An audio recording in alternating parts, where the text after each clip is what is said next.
We'll have to chat in game. Use the chat box.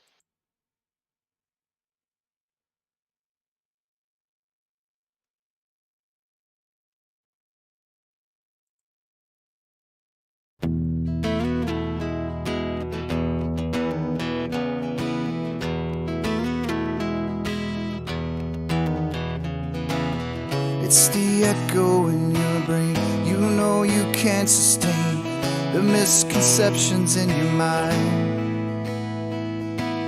One day you'll see for sure what all of this was for. Then you can leave it all behind. The journey begins.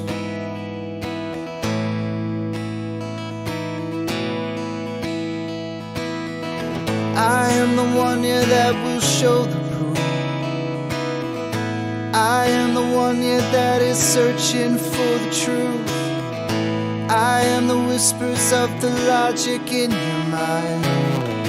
I am an agent of the logos.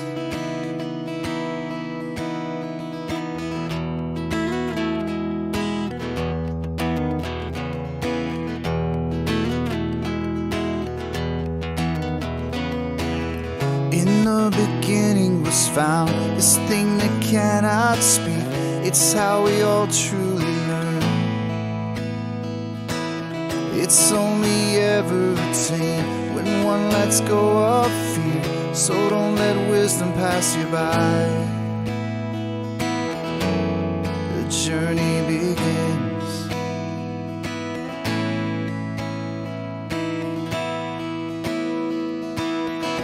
I am the one here that will show the proof. I am the one here that is searching for the truth. I am the whispers of the logic in your mind. I am an agent of the logos.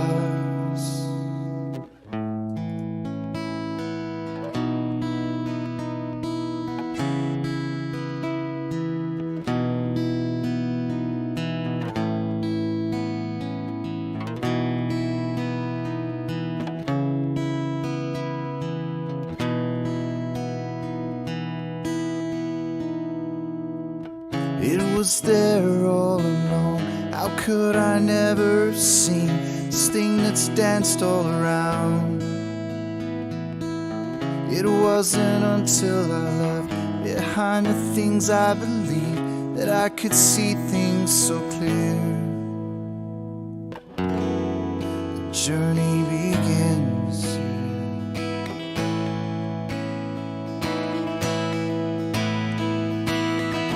Become the one here that will show the proof.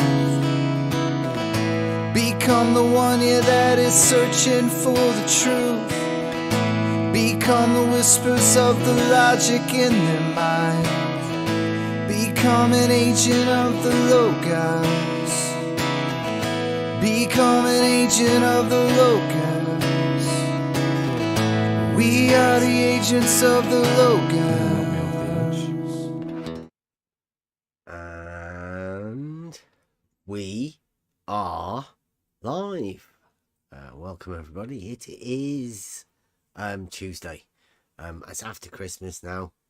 No need to lie to anybody from now on in, right? Any kids are in the rooms. You don't want to be lying to them. It's me, Bev. Try thinking, the person that gets called a liar for saying that all horizontals are parallel.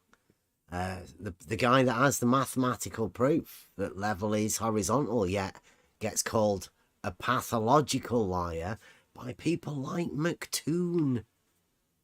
And everybody knows that McToon is one of the most honest people there is around here, obviously. It was never lied to anybody. He's not deceived anybody or anything like that.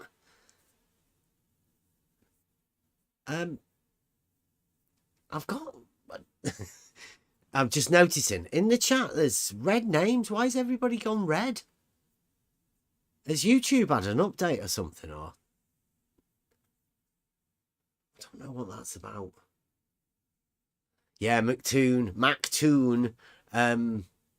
has been publicly on all of his social media platforms calling me and putting my name out there and calling me a pathological liar, as if like he's diagnosed it. He's a YouTube a guy who can actually tell whether you're lying or not because of the mathematical proofs that you hold. But tune. So we're here today, Logic, right, to go over the fact of the law of identity. It's one of the most basic concepts at the beginning of our understanding within logic. There are three. Well, there's four actually. The double negative that people should understand anyway. But we'll say there's three foundational understanding parts of anything. Whenever you're communicating with people, these are the foundations that you must employ in order to have a worthwhile communication with somebody. If somebody breaks one of these fundamental, I call them the laws of communication, but the foundings of logic, foundings of understanding, the foundings of mathematics. This is why mathematics is built the way it is around these logical statements. Now, the very first one of these is the law of identity. P is P. It's not anything else. That thing is that thing. It cannot be that thing and something else as well. The law of identity. Now, within that, to bring it back to current conversational topics, the idea that an angle is just an angle. An angle is not three angles making a triangle. Obviously, the triangle it implies three angles. It's not an angle. An angle just being one angle. And an angle being the inclination of one straight line to another. Now, obviously, those two straight lines don't have an end point. There's no distance marker within an angle. So that's the foundations of the law of identity. We've got a few. Yeah, I think I've got it on phone easier. We did this quite a long time ago. This was at the beginning of logic. I think when Saragaki joined us, brought these basic concepts into the foundation of advanced simplicity. We break things down to the most basic you could ever get, and these laws,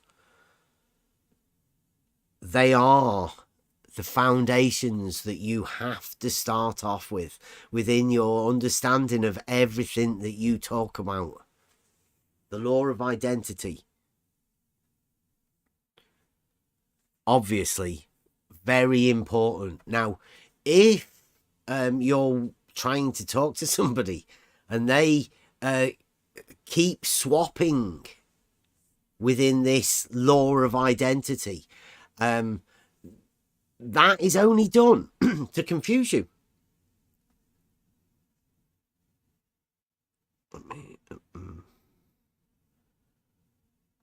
There you go. Yeah, it's only done to confuse you. So within this understanding, the laws of understanding, is it not changing? Come on, there you go. Law of identity. Now, there are people, we call them misologists, that they won't ever want to talk about this. This is This is advanced simplicity to the foundations of how we communicate with each other. And you'll find that people that don't want to talk about these foundations normally want to be able to deceive you. That's the only reason that you could want to try and get around these laws of communication. Law of identity, step 1. The object is the object. The thing is the thing. It's not that thing and something else, right? But these words and all of that have meaning. So we start off with the law of identity. The thing is the thing. And then the double negative, where you say not. Works like a mathematical statement. Two negatives go together to make a positive. And that's the mathematical statement, right? That shows you that these things, these laws that we're talking about within logic and communication, verbally spoken things, the not is the thing, right? The double negative implies positivity. It's a very, very clever way that people can deceive you. So you have to understand that the double negative is a mathematical thing, right? So that's the part that links the maths. Two negatives make a positive. What else? What's the next one? The excluded middle, where there is no mid ground in between. How would you say that? In order for you to have a light switch with an on and off, there is no middle ground in there. You exclude the middle every time you're talking about it. It's either it is or it isn't. The light's either on or off. There's no middle ground where it's both. And all of these are very, very similar sort of things. And then, obviously, of course, the law. Before you go to the next one, I will mention also in the case of logic, you want to make statements and link them together and make a conclusion at the end. You want to have what we call truth value. Either the statement is true or it is false. There is no in between. You want to make it so concise as you can that you will exclude any chance that there is maybe something in between. That's not possible within proper logic. You want to have statements being either true or false. There is no middle ground. Yeah, as with mathematics. That's why we need categorical statement, because if we say some men or whatever, some things, we cannot produce true dichotomy, because some means that there is some part which doesn't belong, but still creates this something in the middle. So these statements with some are not categorical, and we cannot create true dichotomy. We cannot say yes or no. We can say in some instances yes, and in some instances no. There would be no categorical statement there, so we cannot produce a dichotomy. So and therefore we cannot say that this is proof for something. To prove and disprove, we have to have categorical statement. All or none. Thing is or it isn't. If it isn't, it means that none is. Simple. Then we can exclude middle. If we say some, we don't exclude middle. Yeah, it's a difference between inductive and deductive logic, and I really think that the inductive logic is a way to sort of allow the mind to accept these falsehoods. Right? There's a way around playing with the words once you allow this inductive logic, or this allowing the middle to be placed in there, or maybe allowing disregarding the law of non-contradiction, which is the last one. They're all pretty much similar, aren't they? They follow together, and they come as a foundational group. They're all linked together. These the law of identity, obviously, and the excluded middle, and the law of non-contradiction. You cannot contradict yourself by saying that something is also something else. It can be both on and off at the same time. These are contradictions that sort of disregard all of these, the earlier statements of the law of identity and the excluded middle. That's why I think that they come together. They're all interconnected within this formulation of what we call logic. But these are the laws of how we communicate with each other. Yes, but we have to be careful with contradiction and opposition and law of identity. We have to put thing in description in proper category. For example, if we have, if we say white, not white doesn't mean that it has to be black. Because if we are talking about white as a brightness, the most bright color is white, of course, and most dark is black. But if we are saying about color, white color, not that because it is the brightest color, just color. So contradiction to white would be not white. So blue is also contradictive to white because it is not white.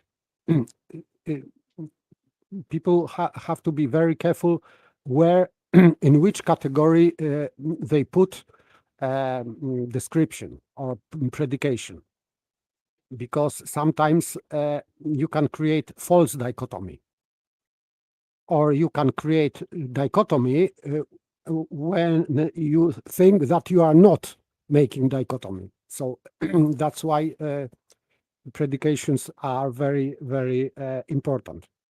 How you predicate, then you can create dichotomy or false dichotomy, or a dichotomy in different category than you think, like in this example of colors and brightness. So it sometimes is very easy to confuse categories and create false statements or in false categories.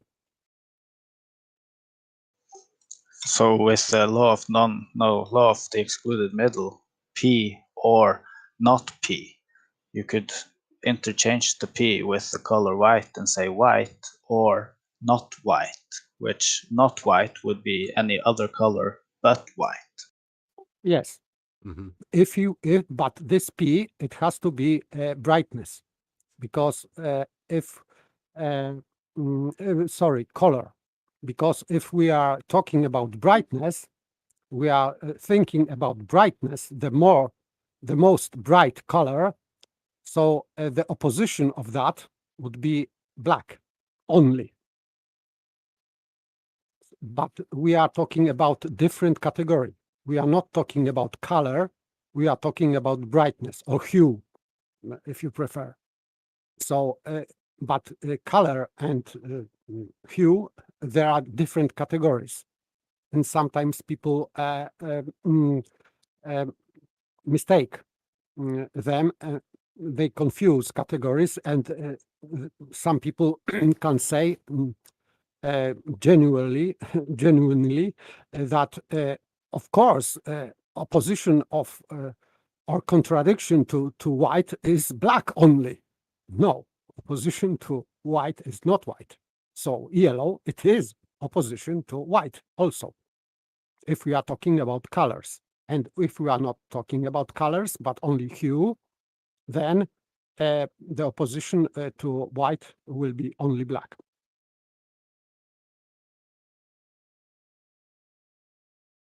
Yes. Yeah, you can get confused within an argument if you don't start out, like you say at the beginning, the identity of the subject that you're actually talking about, which would be dealt with within the identity. Yes, because confusing categories, it is confusing identity of predication. So you think that you are talking about colors, but in fact you are talking about hue. Yeah. And sometimes people cannot see that they are confusing categories, and therefore they are breaking law of identity, not knowing that. Yeah, sort of in the way that some people are trying to misrepresent an angle at the minute.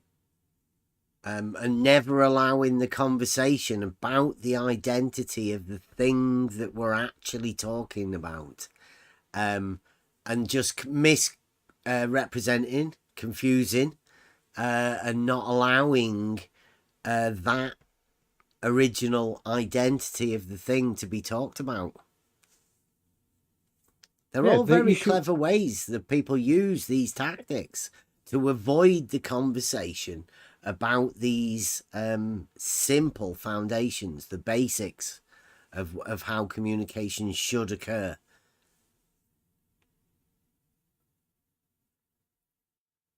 Yes, example with the angle is also good, because if you are saying an angle, it means one angle, and it is not some angles. So if, for example, flat Earth debate they are talking about angle and magic books and something else, and distances. So, distances and whatever, it means that this is not an angle solely. So they are talking about different categories and many angles. So not one angle, but angles.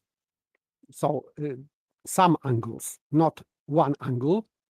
And they are adding some other things which are in different categories, but still it is not an angle.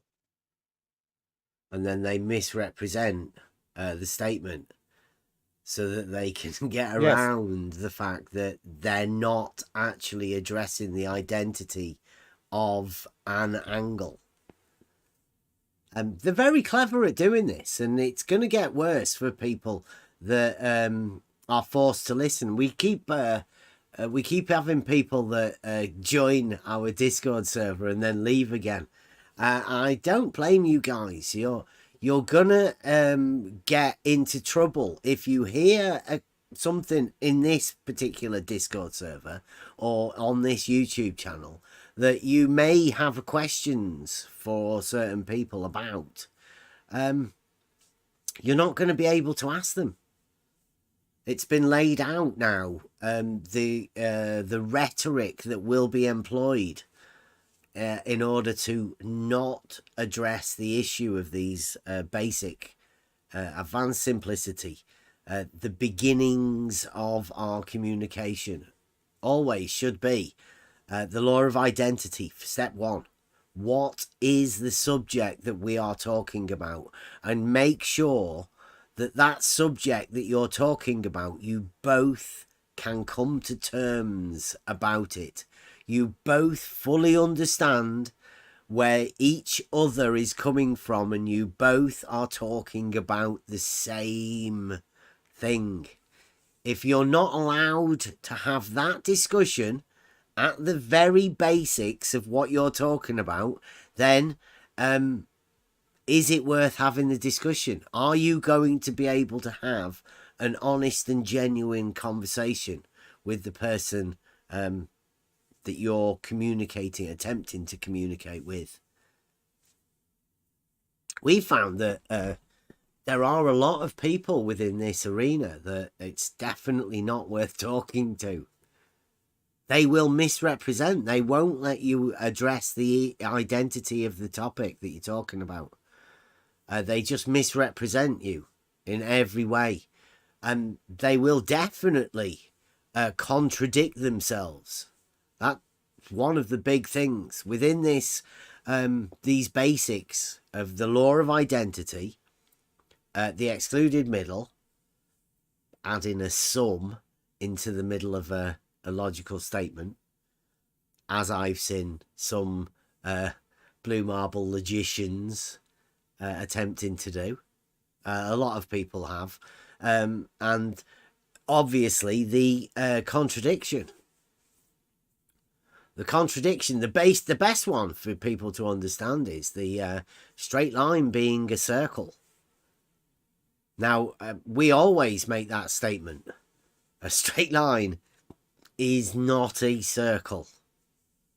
Straight line is needed for the radius and the diameter of the circle. It cannot be the circle yet.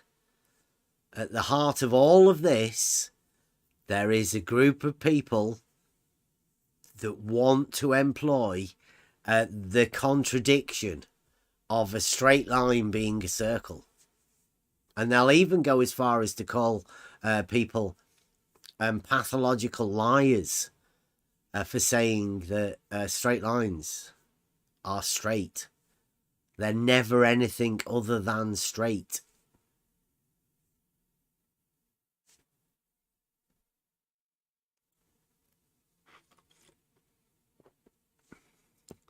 Straight and not straight is contradiction. So a circle is built with a curved line, so not straight. Therefore, it cannot be straight. Simple. Yeah, it was one of the first things that I did for myself when I came into this arena, because of the people I'd talked to. They drew me in here.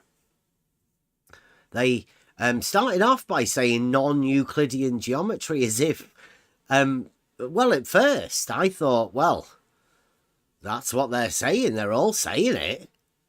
I best go and have a look into it, because I didn't understand what it was. I'm like everybody else.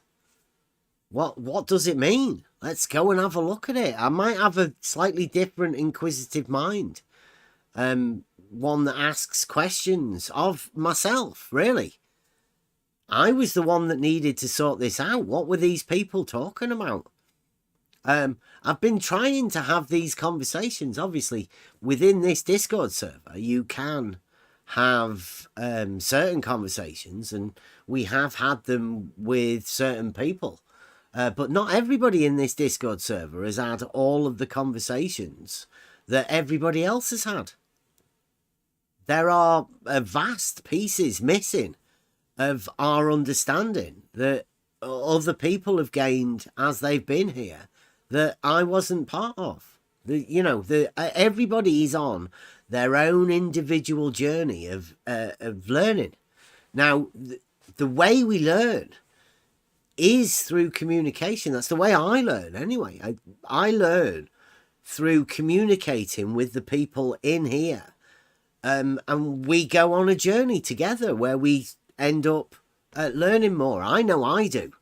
All of the learning that I've ever done started when I came here and started actually communicating with people. I don't believe I've ever done that before coming into Discord. It's been a journey of how to talk to people, but these foundations that you're watching on the screen right now, The law of identity, the law of the excluded middle. Get rid of the middle ground. It either is or it isn't. And then you cannot have a contradiction. You cannot have it is and it isn't. They cannot both be true. There's a contradiction there. And as everybody should know, in reality, there is no such thing as a contradiction. Logic is the means of finding and rooting out these contradictions. It's at the basics. So if you're understanding that you cannot have a contradiction, what are you meant to do if you see one? Like if somebody starts saying a straight line can be a circle, I'd say you have to point that out and say, no, that's definitely a contradiction there. Straight line is that lies evenly between extremities. So if curved line is straight line, it means that curved line also lies evenly between extremities. And it is provable to be false. So it cannot lie evenly between extremities. So that's it. So it lies not evenly between extremities, and you cannot have the same line being lying evenly and not evenly between extremities, because you are breaking law of identity. Yeah.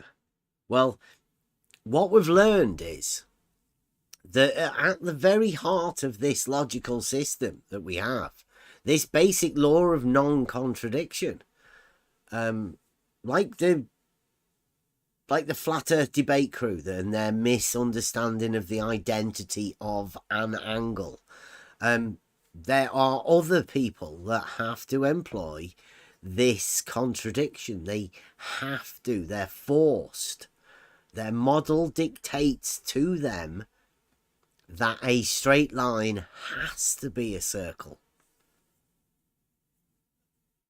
And that is at the heart of what McToon's struggling with at the minute. That's why McToon is calling me a pathological liar. He doesn't want to be exposed as the guy that's pushing a contradiction on people. He's allowing people to accept a contradiction by not talking about it. 2023 is going to be the year of conversation. These people aren't going to have this conversation, but we are. All of the things we've talked about within this Discord server, and we've not wanted to upset people, so we've understood what we're talking about first within ourselves, within the group that we are on Discord, and we're all comfortable with it now. I'm absolutely certain of my understanding of the simplicity at the heart of logic. I know that that is transferable, that logical system, to geometric system. And I know, because of that understanding of logic to geometry, that that is the foundations of mathematics. They're all linked together, and there's no way you can separate them. You're going to have to be, there is people that are going to try and convince you that you have to accept a contradiction. You have to accept a paradox, of which there are no paradoxes in reality. There are no contradictions in reality. You can try and think of them, but the problem becomes when somebody shows you a contradiction that you hold. It's a dangerous thing. showing somebody that they hold a contradiction that they may not have known about. The reaction to seeing that is called cognitive dissonance. Puts the mind through a process. You have to be able to reason the contradiction there. You have to be able to see the fallacy in order to work out which one of the things is the truth and why you understood that there are two contradictory things in your mind. And what do you do with them? Once you see that, once somebody shows you the contradiction, especially when it's made simply, simple understanding shown to you that there's two contradictory thoughts, two conflicting truths that you hold. Shout out, Buster. That's what 2023 is going to bring to a lot of people. The idea that you could possibly, you may have done. You may have been told to accept these things without thought.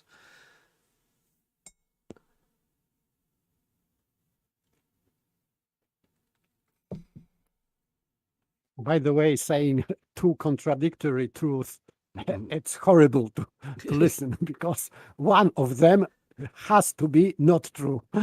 So they cannot be true at the same time, both. Yeah.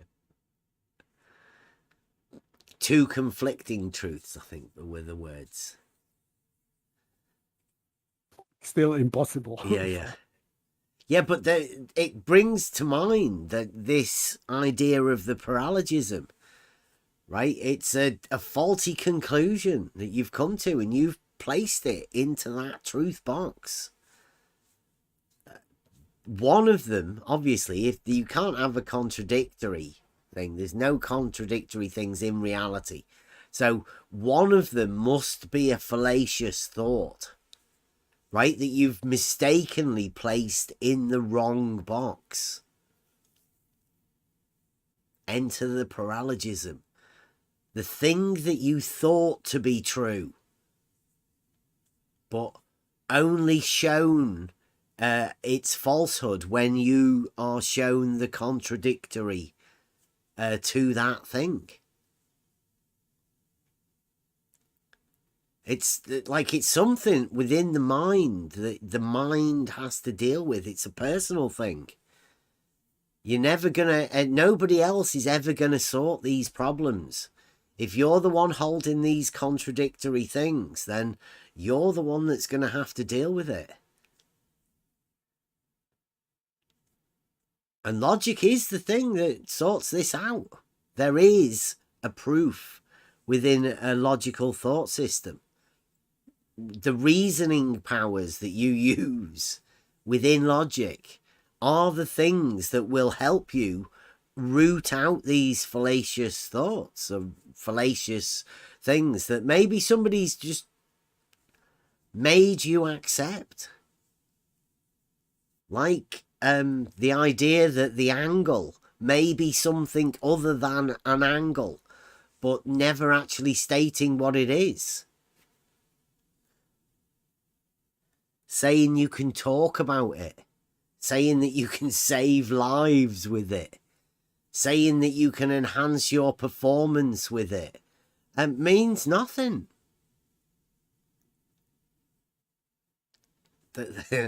They're not helpful. And they can only help you put a paralogism in the place of a reasoning thought. It's pretty sad the way people do this. We don't want to do that here. I don't want to do that here. The people within this Discord server, they may be challenging conversation. But the one thing I can guarantee you is that truths will always be shown within this Discord server. And they will be shown by rooting out the fallacies in everything. And you're welcome to come in. Test us out. Check it out. We are all welcome for these conversations about truth and the understanding of truth and how people react to truths.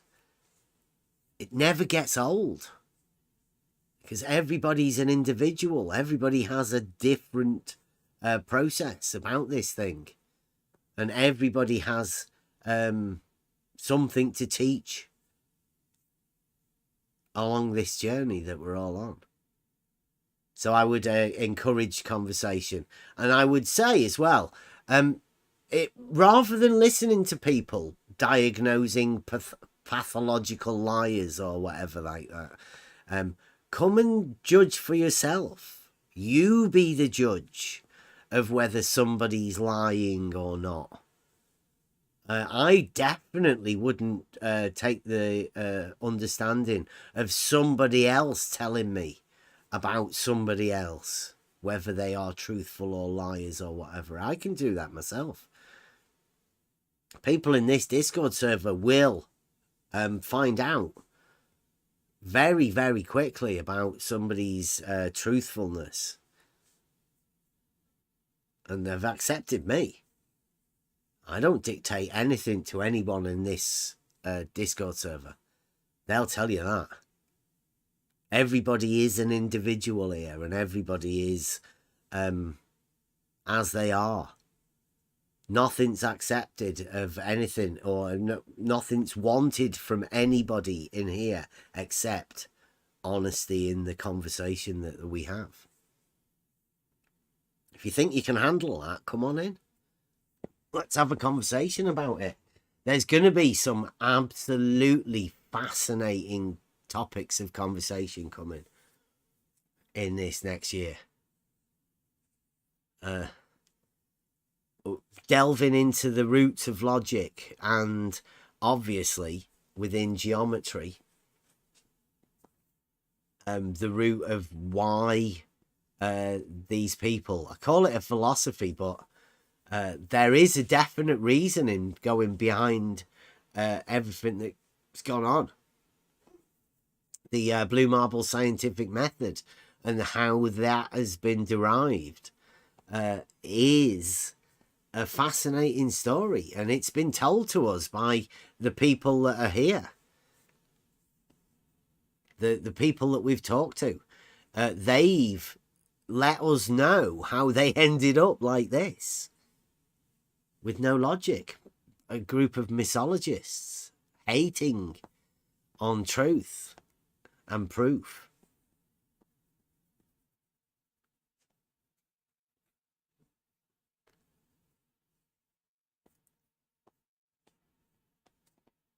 I don't know. Am I talked out?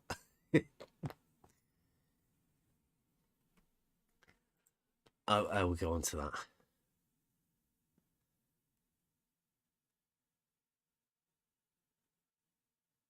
What's Box Ops talking about?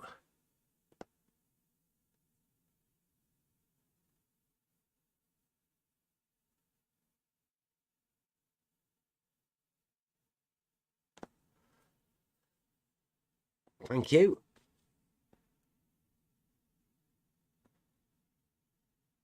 I think all of the videos will be listed under videos. Thank you. Yeah, like I say, this is just a Discord channel where we have conversations. Bev, try thinking. That's me.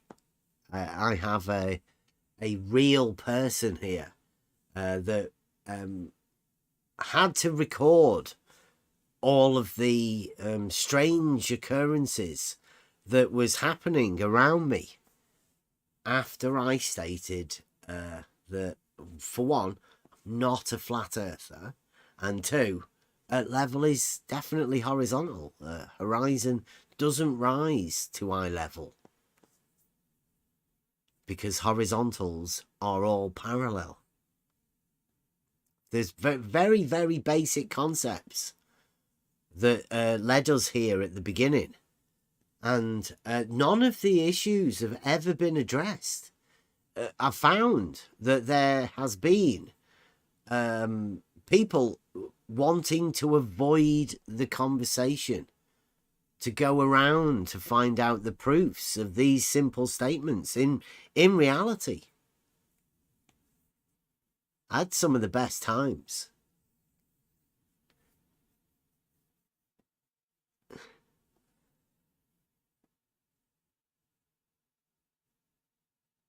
Wow, somebody's took the logical statement. They've been listening.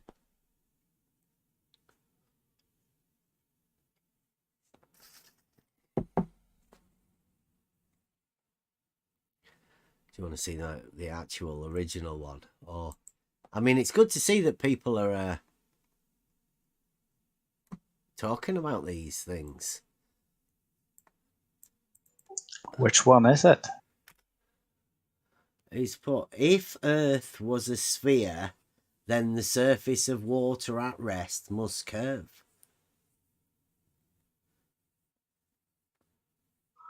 A water level is a device to establish a horizontal plane of reference. Thanks for playing. I don't know about the thanks for playing part.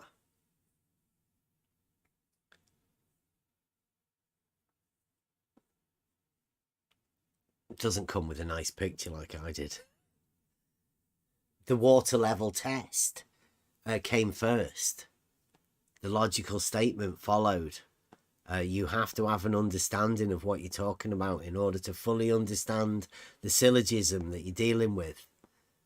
You really need to have an understanding of where that goes.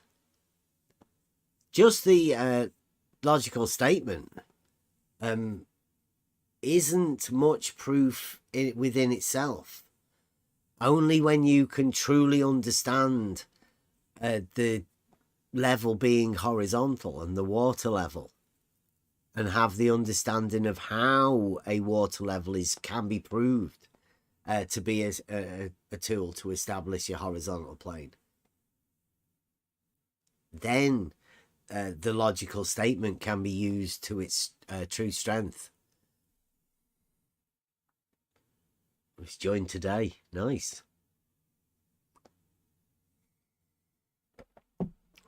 Yeah, we've had these logical statements for a long time. QE and Nathan know all about these from years ago. We embraced the logic. We embraced Logos. I did, personally. Logic really helps us within the understanding of everything we do. We'll go back to the law of identity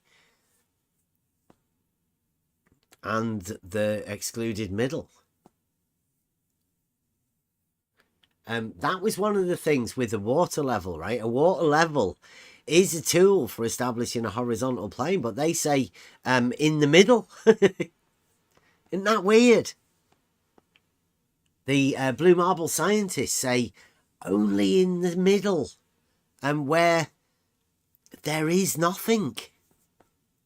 They want to place a nobody middle. There. Yeah.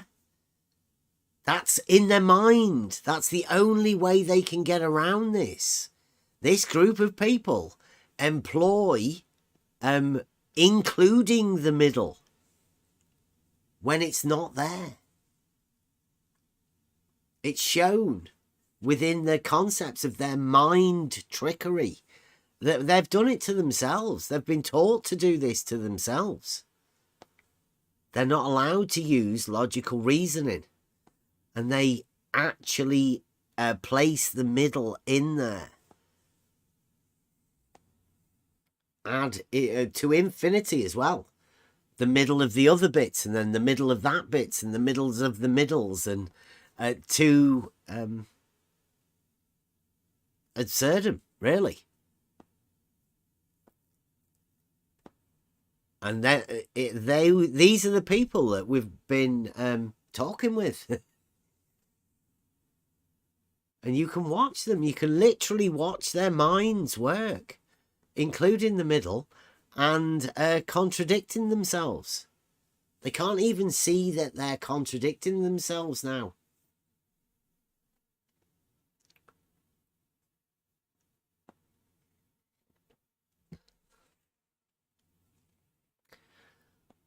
And it's not just this group of people that we deal with. It's nearly everybody. How do you deal with it once you realize you've been taught contradictions? You've been taught to separate these contradictions and never place them together. Therefore, you'll never see them. Conversations are the things that bring these contradictions together. That's why it gets difficult for people to accept the conversation. It gets troubling for them.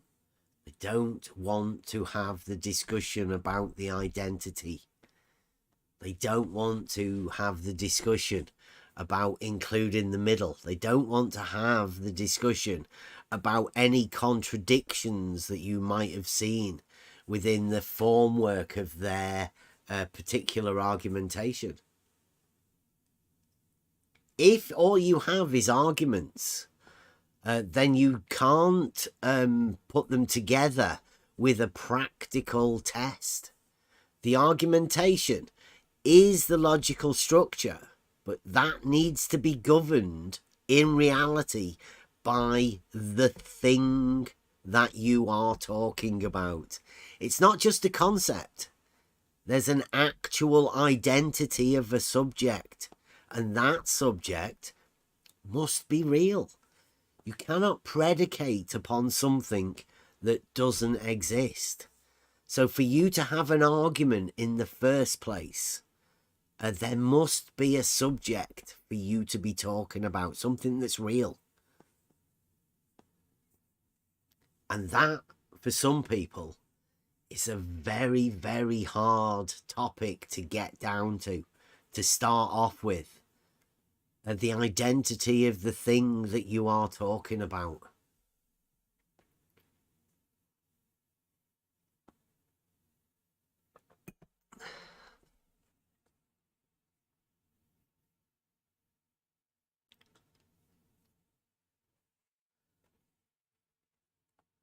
I think it's going to be fascinating.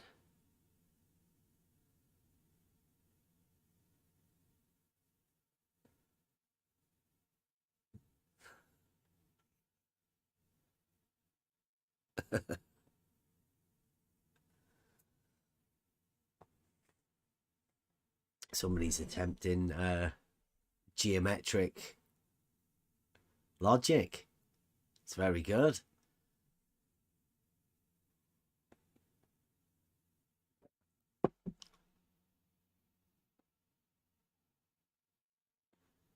About perpendicularity. The dangerous things. You want to be careful with them. You'll get called a liar, pathological liar. You've got to be careful who you talk to about geometry.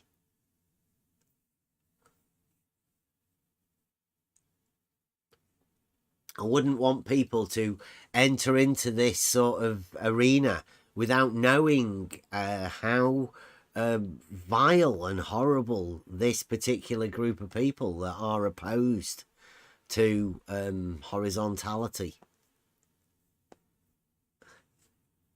The horizontal deniers are a vicious bunch of people.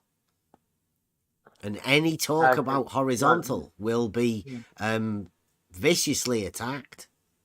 So be careful. Bev, yes. Both sides seem to be vile right now. Well, again, you say both sides. I'm not aware. Yeah. There just seems to be a lot of people. Yeah. Yeah, there are two sides to the arena that we're in, and they forget us in the middle. Well, They that's want excluded middle. Yeah, I wouldn't place us in the middle. I'd place us at the outside looking at what the fuck's going on. I'd say that we have a broad picture of what's going on now. I wouldn't put us in the That middle. was my feeble attempt at a joke. Yeah, I know, I get it.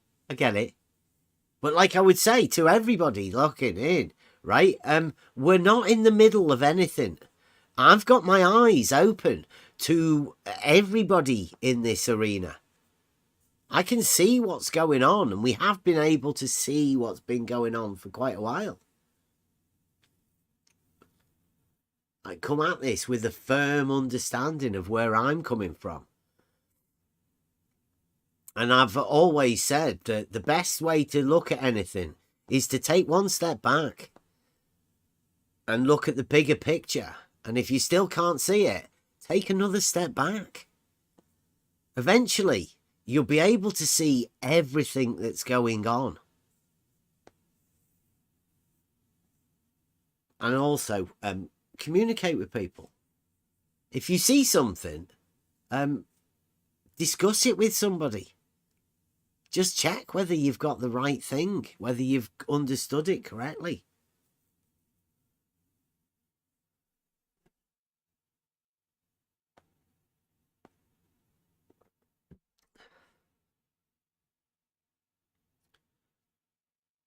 Yeah, there's no need to keep pointing this out. We're of a firm understanding that we know what's going on here, Box Ops.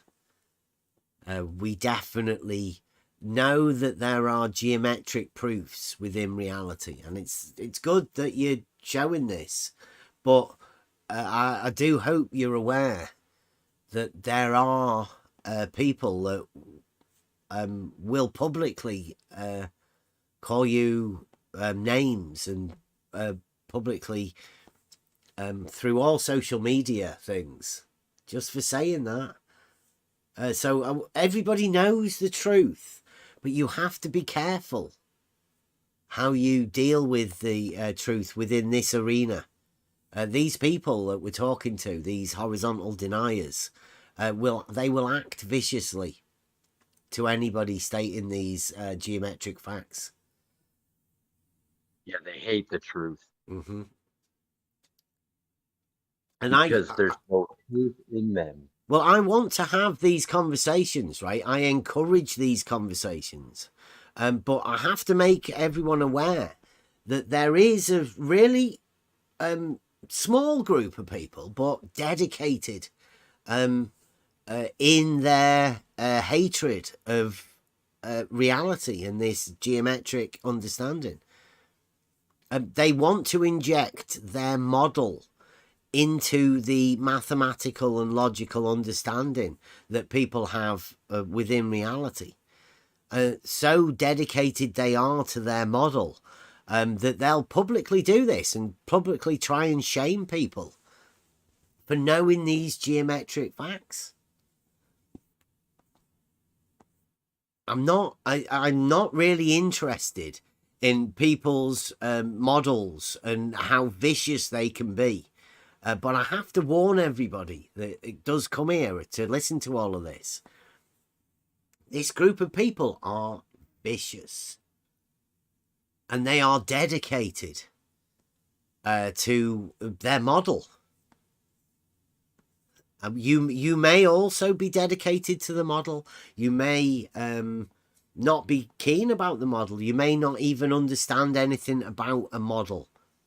You may just understand logic and logical thought processes, reasoning and mathematics, geometry, and where proofs come from. Like me, I can't... I'm not interested in other people's models, but I am interested in people and communicating with people. So I have to put a warning out.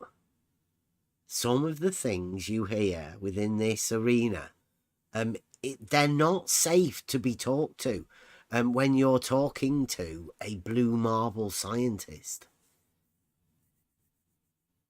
it may sound strange to say.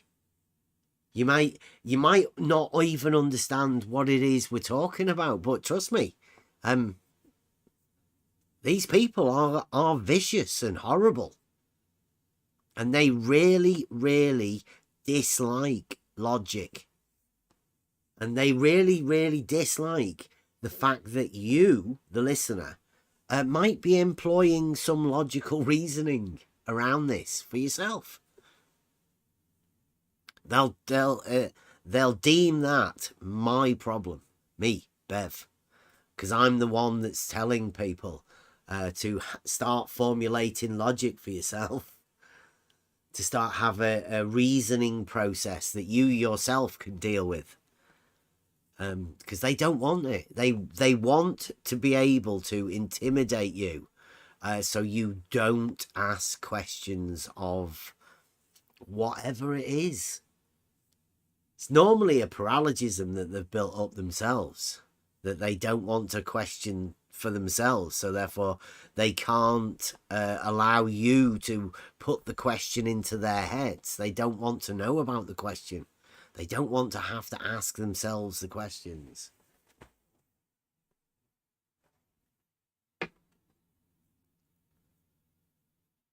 Doesn't that sound weird?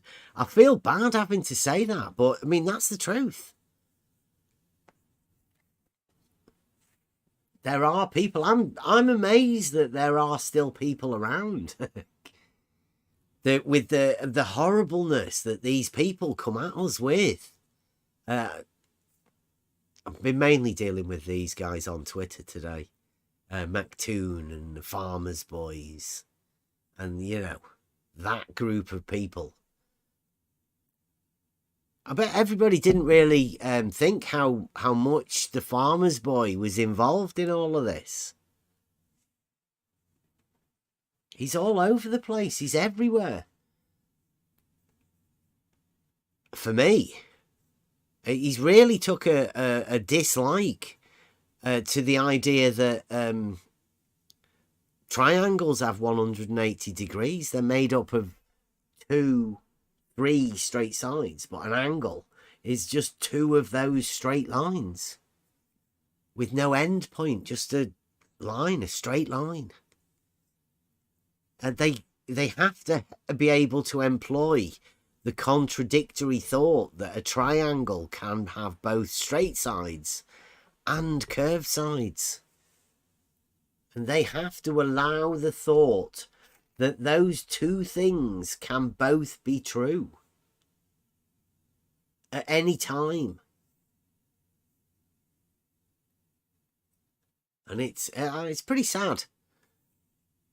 It's pretty sad that this group of people, the adults that we're dealing with, Blue Marble scientists, their tactics are very similar to the other tactics of the other group of people. That's why when Rob said about us being in the middle, I don't believe that we are. There is no other sides to this, I don't think. There's people that want to employ logic in their thought processes and people that want to deceive. That's it. There's no sides of anything in here. There are people that employ logic and people that don't. Simple as that. If you employ logic, then you can formulate an argument. That argument will be based upon something in reality, and you will be stating something about that thing. And you will be stating a truth statement, or otherwise people will know it's truth or not truth. There's no way of getting around any of this. The logic is the truth-giving system that we all employ. This coming year, there's going to be challenges mentally that everybody's going to have to face. over the years, have people become accustomed to not arguing, to not talking to people, finding a way to misrepresent and not talk to people? I personally think so. Yeah, I think these people over these last few years have learned how to avoid conversations. And those conversations that these people have learned how to avoid, they're going to be the talking points of 2023. There's no getting around it. I'm going to make sure that stuff that people are running and hiding from, well, perhaps they don't have to talk about it. And perhaps they're not going to be the ones that can and do have the ability to talk about it. They're just going to have to listen from the sidelines. And when they do listen from the sidelines, they're going to be telling us that we don't understand it. But we're the ones that are actually talking about it. And they'll show themselves to not be able to talk about it because they can't have the discussion. If they're listening now, if you're listening, guys, then get ready. It's going to be good. The conversations that everybody's not had around the very advanced simplicity that we deal with here. It's going to be good.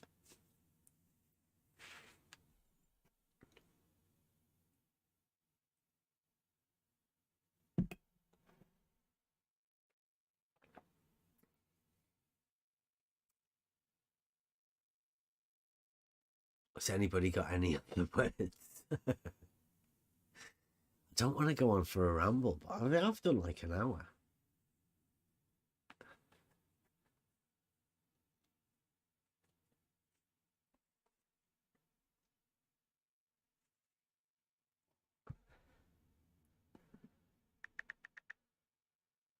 You want to go over a few of the things we've got?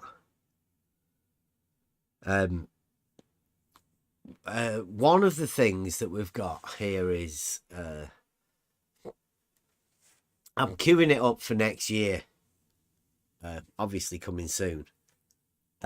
This is Wally. Where's Wally? Now, the story goes with Wally. A bit ago when Dave Weiss had a Bitcoin challenge, what he did was he sent the people that wanted to do this Bitcoin challenge to the Flat Earth Debate superhero crew, to Nathan Oakley.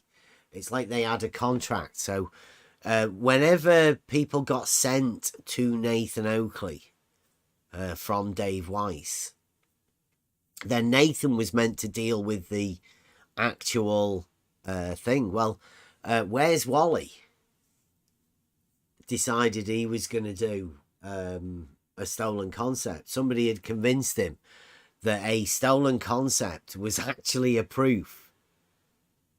And I really think it's a genius one, right? Because it's a reductio ad absurdum. It's an impossibility. Yet he went to Nathan Oakley. Now, Where's Wally's a very, very shy individual. And he doesn't really talk very much. And he's not very certain about what he's talking about. So he went to Nathan Oakley, and obviously Nathan Oakley shouted him down and he never got to do it. But he did come into this Discord server for over a year. And what he learned within that was how to make memes. Him and an old meme maker of ours had a very close relationship, and they sort of built upon certain things. So Wally was in here, while Wally was in here doing learning logic and how to disrupt logic, and he was handing those paralogisms out, we ended up with a scenario where Wally was trying to get us to debunk his proof that he'd been given to Nathan Oakley Nathan Oakley was under contract for the Bitcoin. But as we've seen just recently, Nathan Oakley and Dave Weiss have had a bit of a falling out. Nathan's gone overboard or whatever, however he's doing it, bite the hand. And he gets really upset with Dave Weiss. But Wally here, Wally's going to be trying to bring this back in the next year. He's actually handed it off to Blue Marble Science, the lead Blue Marble scientist. Like I was saying the other day, that's gone over into the realms of geometry. But that's been given to him by Wally. So Wally's led Blue Marble Science by pushing his paralogism into doing this video. We will be debunking that in the new year. It'll be one of the first things that we aim to do, is to prove the stolen concept, ridiculous fallacy that the Blue Marble scientists have to employ into geometry into their model. Right, okay, so this is Wally, and we're talking about in the YouTube chat about Blue Marble Science. And I suppose there would be, as there is, a conversation that's going to be ongoing for quite a while now, all about Euclidean geometry and the principles and the foundations in reality of this thing. So Wally says, Bev, you are being dishonest. I'm being dishonest.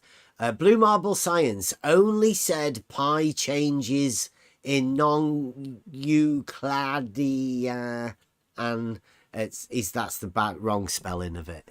But, you know, not to be pedantic, but I mean, that's not non-Euclidean.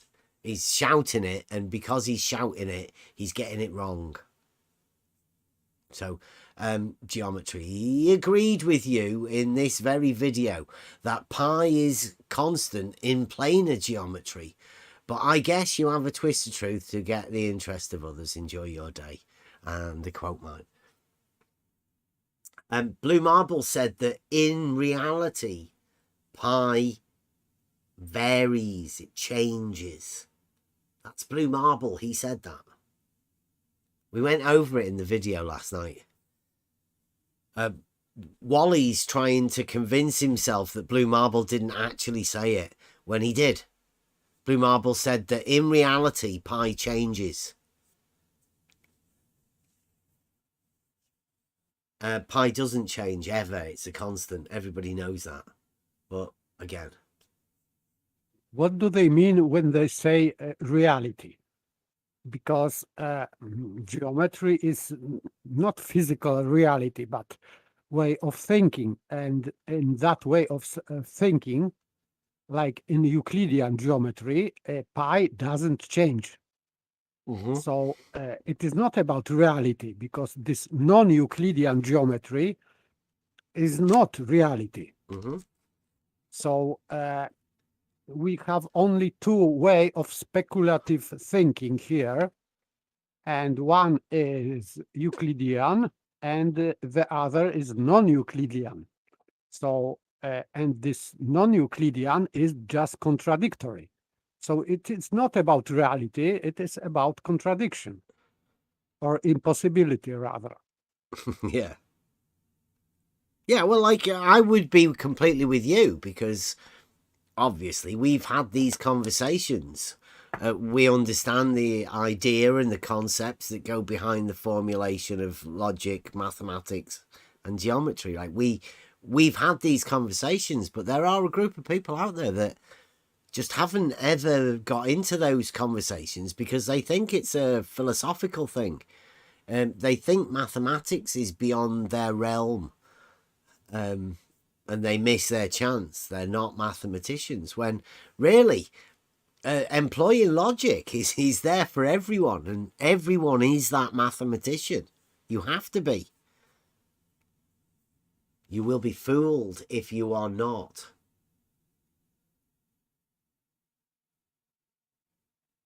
especially if this mathematics does not involve, let's say, complicated equations or whatever. This is not about complicated equations, but about rather simple statements and inferings and syllogisms. So anyone who has a grasp of logic, simple logic, can do that. This is my opinion. Yeah, so and even if he don't know now, he can learn that. This is not that someone is beyond, that someone is too low, has too low IQ or whatever. It is not about IQ, absolutely not. Yeah, this is this is the sort of thought processes that are there for everyone. And they are very simple. And we make them as simple as possible. We try and break things down to the most simple that you can. It's called breaking stuff down to first principles. The very foundations, the starting blocks that we use. We say law of identity, excluded middle, and the law of non-contradiction. You can't have anything much simpler than that. You employ those three things and you will be able to communicate with somebody, understand things. You'll be able to communicate logically and mathematically. Be able to ascertain the truth value and hold that truth value completely all the way through without trying to deceive somebody.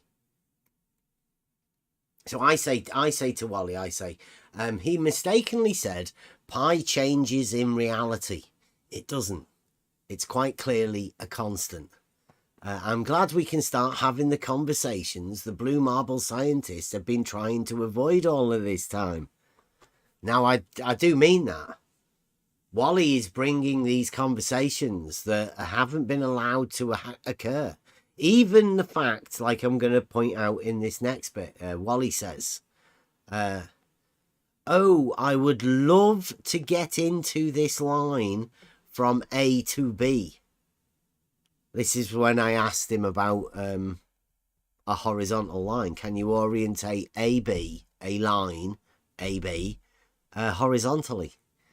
So he says, you know, that is exactly what my video to Dearth was all about. Like I said at the beginning, Wally's proof that he imagines he wanted to send to Dave Weiss, and Dave Weiss sent him to Nathan Oakley. This is what Wally was talking about. Now, Wally did this 2 years ago. He went to Nathan Oakley's as part of the Bitcoin challenge.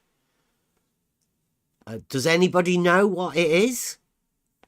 Is anyone aware of the geometric nature of Wally's video that he made for the Bitcoin challenge for Dave Weiss? The one that Dave Weiss sent Wally to Nathan Oakley for. I don't think so. Or I maybe watched that, but now I am missing. So I don't remember, or I really didn't watch that. Well, you don't really need to go into that Wally one, because since then, over the last year and a half or however long it was since he did it, he came into this Discord server. And we tried to tell him about his stolen concept. We tried to tell him, but he wouldn't listen. Like I say, he's very, very shy. And he has a massive parallelism that he just can't face it. He can't look at it. He can't even attempt to look at it. He has to avert his eyes from it every time you try and talk about it. So what he's done is he's gone away to the Blue Marble Scientist group, and he's managed to convince Blue Marble to take on this very argument that he wants to Dave Weiss with. So now Blue Marble's done the video. They call it reciprocal zenith angles now. And that's just a confusing word that's been built up to try and convince people that it's a surveying process. It's not. But a lot of people now believe it is. The paralogism has been passed on by Wally and Blue Marble Science and all of these other people that have convinced themselves that doing something with an angle can get you fantastic magical results. Nobody ever tells you exactly what they're doing with it, the geometric principles about how they're trying to derive whatever it is, and they don't have a foundation of mathematics and based in geometry to understand any of this. They do have a foundation in Blue Marble Science mathematics and this mathemagicians, but they've only really fooled themselves. They're just paralogicians, these guys. They've fooled themselves into a really strange belief that they can sort geometric problems by saying, not that. Just not that geometry. Not that mathematics. Not that logic. They have a different sort now. That's where we're going to go. 2023. You're going to find out the science of the not that. And you don't understand. And I can't teach you if you don't understand. So I'm not going to bother. We're just going to sit at the sidelines being farmers' boys saying that you guys don't understand. Saying that you don't accept not reality as a form of argument.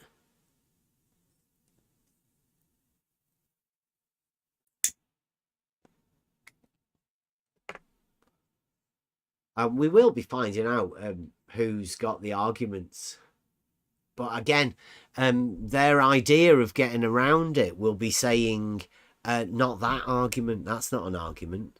You've got no arguments. That will be what these guys say. Because it's the art of projection. The art of being able to avoid talking about the actual issues.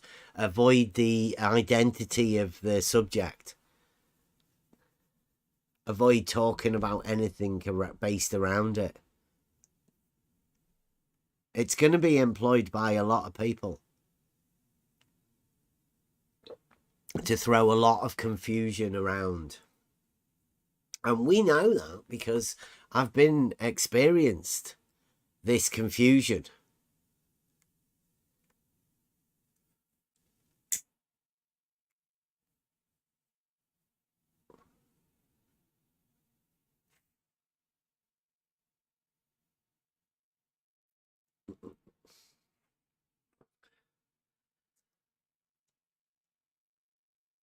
I just don't want to I don't want to be bringing people into something that they're not aware of.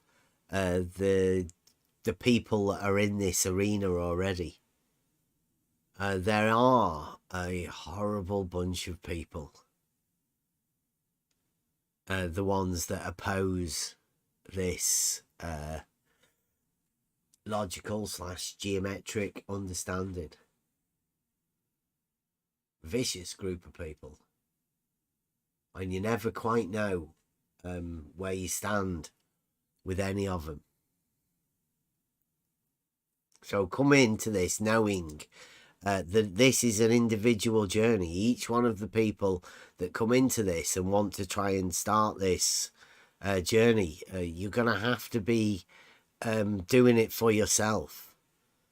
You can't put a Superman cape on and do this for anybody else. This is an individual journey, and as such, your individual person will be attacked by these misologists.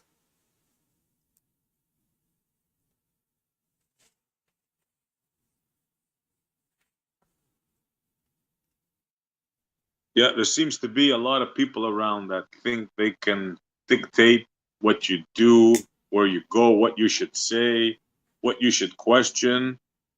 Well, guess what? Mind your own business. I'd say come in and have the conversation. Test yourself out. I mean, it's not for everyone. Some people do just like to listen and sit back and... but in order for you to get the maximum of the experience, you need to have that conversation. You need to take part within conversation.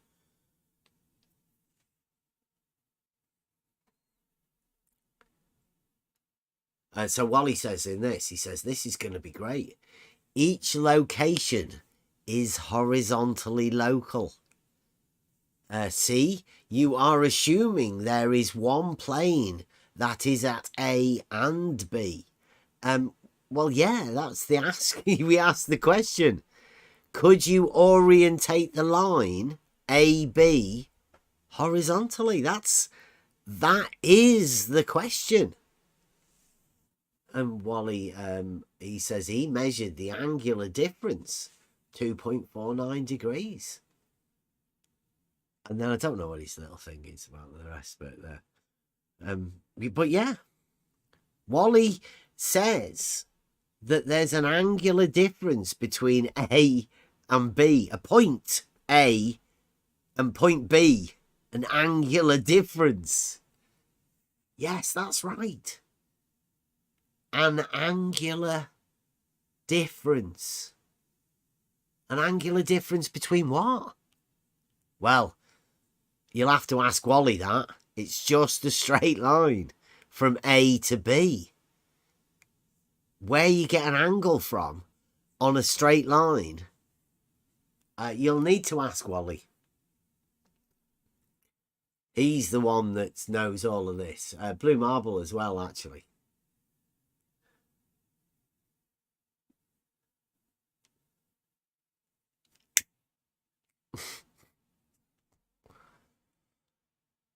But this conversation about this straight line,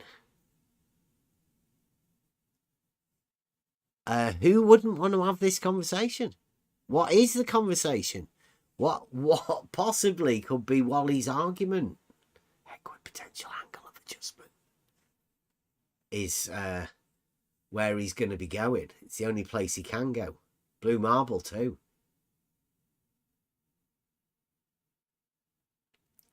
Just talking about straight lines. And can you orientate a straight line horizontally? Now, Wally's the man that said that a straight line could only partly be horizontal. Therefore, not straight line. That's a Blue Marble scientist speaking for you. The actual law of non-contradiction is being employed within Wally's mind for himself. We know Wally's got serious mental problems, but Wally expects everybody else to do it too. Yeah, he thinks everybody has to follow his whim because he has the almighty dictating model, and everybody must bow down to his understanding of this model that's dictating to him everything. So you have to know that if you're coming into this within this logical understanding, there will be people that will attack you because you are reasoning that their model's a load of shit. It doesn't make any sense. It's just full of contradictions. And they'll get mad about it. They'll get angry.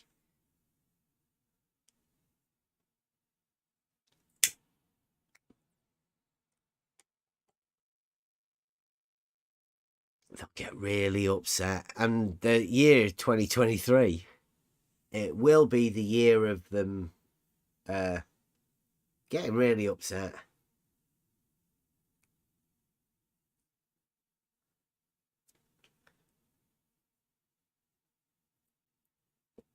When do you think we should go to Gem Pandas? How many more days we've got? Tuesday. It's going to have to be before the weekend, isn't it?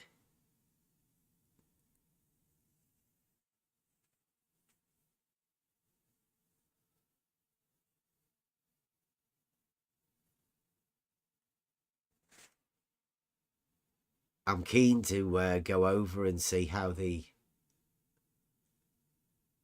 Blue Marble scientists like the proof conversation coming into the new year. Didn't he say he wanted to advertise? You should give him a shout. Yeah. So this is another one that Wally was going on about. I say to him, following on from the he thinks his horizontals not being parallel. I say, so do you still think you have a proof that horizontals don't exist as lines or planes in reality? Because this is, like Paper said earlier, about the geometry is a conceptual thing to help you understand it. Well, horizontal plane or line, the very idea of horizontality, it exists within reality and not within the geometric concepts of geometry. It's governed by the perpendicularity in the relationship between vertical and horizontal. But vertical and horizontal are reality terms that we associate with reality, an orientation in reality. They're governed by the geometry and Euclidean geometry. But those two things, vertical and horizontal, mean there is an existence in reality of that straight horizontal plane formed within geometry. And I said, I knew you were delusional, and I knew that Nathan couldn't see your stolen concept.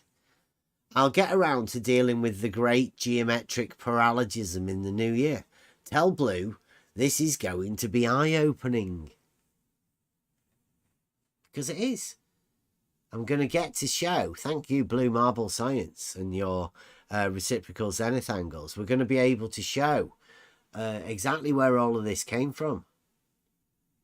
The foundations of it and the progression from Jesse Kozlowski handing it on to the guy that may or may not live in Maine, and then the formulation of Jesse, this guy that may or may not live in Maine, and Larry Scott. Larry Scott came into it. I think George was a bit upset that he got left out of that surveying group, but I don't think that they could trust George. They've left now to Larry Scott, the guy that told my son triangles in reality have more than 180 degrees, which is another formulation from this not reality geometry that the Blue Marble scientists are now employing. The one that exposes the fact that they have contradictory thoughts about things within reality. And then they start gaslighting that it's not them, it's you. Which is a brilliant way for anybody to deal within an argumentation form. And then Stefan Mudd comes in and says, he's a famous guy, obviously. You guys know who Stefan Mudd is. He's one of the top globe geometers. He says, you are aware of the fact verticals measured on Earth by very accurate measurements by several different methods is measured to diverge by distance. I know it doesn't sound like much of a statement really, but I'll read it out again. Stefan Mudd says, you are aware, like making a statement, you are aware of the fact verticals measured on Earth by very accurate measurements by several different methods is measured to diverge by distance, question mark, actually means nothing. It's a vacuous statement. I don't know whether it's meant to convince him or somebody else, but I don't know what that's meant to mean. It doesn't make any sense to me. And then Wally says, after 12 months, you have yet to explain what stolen concept is in relation to my Sydney Dubbo observation. I know why too, because there is no internal self-refuting going on in that claim. That's Wally. Wally can't see the stolen concept fallacy that he's employed, with him being able to make the statement that horizontals aren't parallel. He doesn't understand what that statement means.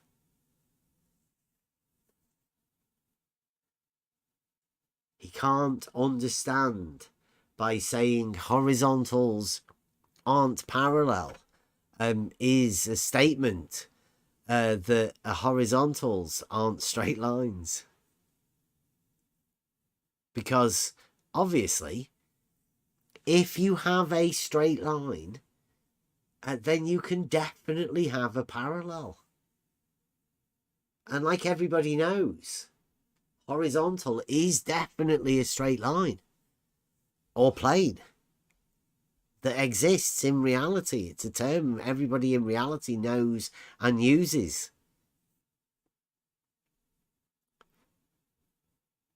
So what does the statement that Wally makes mean? There's no stolen concept. He's very good at avoiding the topic of conversation. A bit like another person that I know who can't talk about an angle. The law of identity of the subject matter. Very, very similar. The minds of Wally and the mind of Nathan Oakley. Is there any difference? Wally can't even address the issue of his own argument that he sent to Dave Weiss, that he went to Nathan Oakley with. Nathan Oakley couldn't see it. And that's because Nathan Oakley can't address these things, just like Wally can't address these things.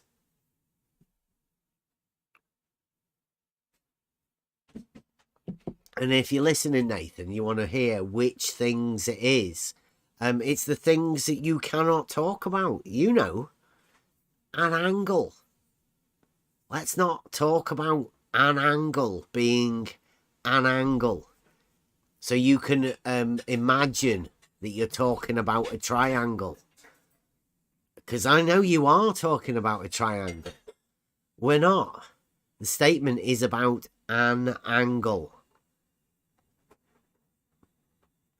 And talking about an angle and measuring an angle is not doing anything with the angle.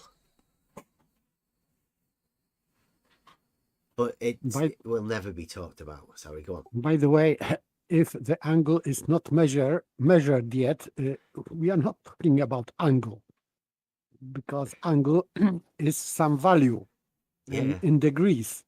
So if it is not measured, so we cannot even say that this is an angle, because how we know that this is an angle? That's what I keep saying is, yes.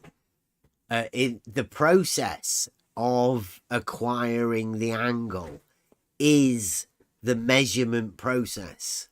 For you to have the angle, you've already measured it. That measuring process and the tool for acquiring the angle has already done its job. You are in possession of the angle. So it would be fucking ridiculous for you to say that doing something with that angle would be to measure it. You've already measured it. You're in possession of the angle. It's so fucking stupid that they won't be able to address the very issue that they're talking about.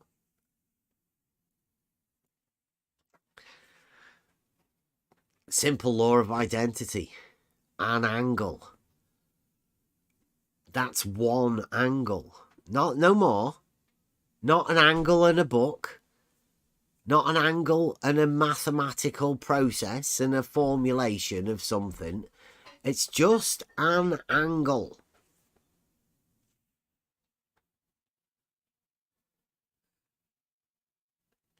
Can you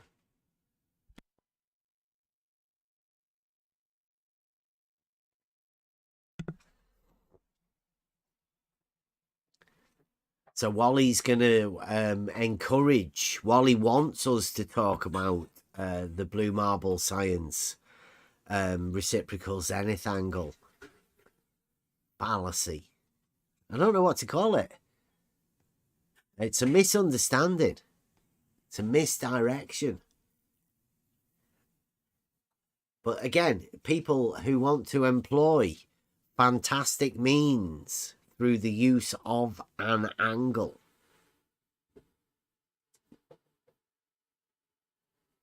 An angle measured in different locations, but still, just an angle. And what the blue marble scientists want to do with it is a bit similar to what the other guys want to do with it. They want to perform magic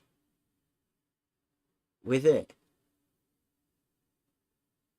One group of people want to be able to tell you that measuring an angle proves that level is horizontal. And then there's another group of people that want to measure an angle and prove that verticals aren't parallel. Take that on. Two people using an angle to come to fallacious reasoning. Neither of them wanting to actually address the issue that we're talking about. I've noticed that Blue Marble's put a video out. SEU put us onto that one. That's going to be interesting to see where it is, because neither of these people can address the issue about their angles. And Blue Marble's going to try and have a go at Nathan Oakley. It's going to be interesting, that one. Do you think Nathan Oakley's going to take it on? Do you think it's done so a QE and Blue Marble can start getting it on again? I do. I think they're going to play footsie with each other for a bit. Blue Marble, Nathan Oakley and QE. But he's addressed it to 10th man. So the 10th man defence squad will have to come out first. Or do you reckon 10th man's going to make a video for Blue Marble Science? I hope he does.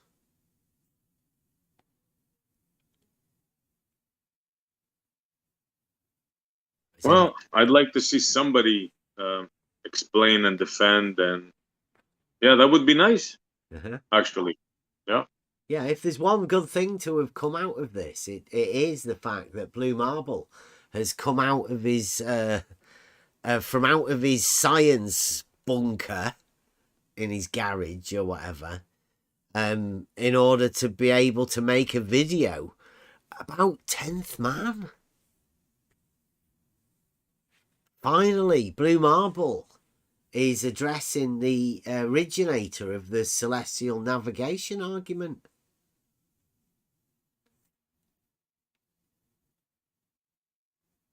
If the intention was to scare or yell, if he thought by yelling at us like this would go away, it seems like the opposite effect is happening. A lot of people seem to have been gaining interest in this celestial navigation. Yeah.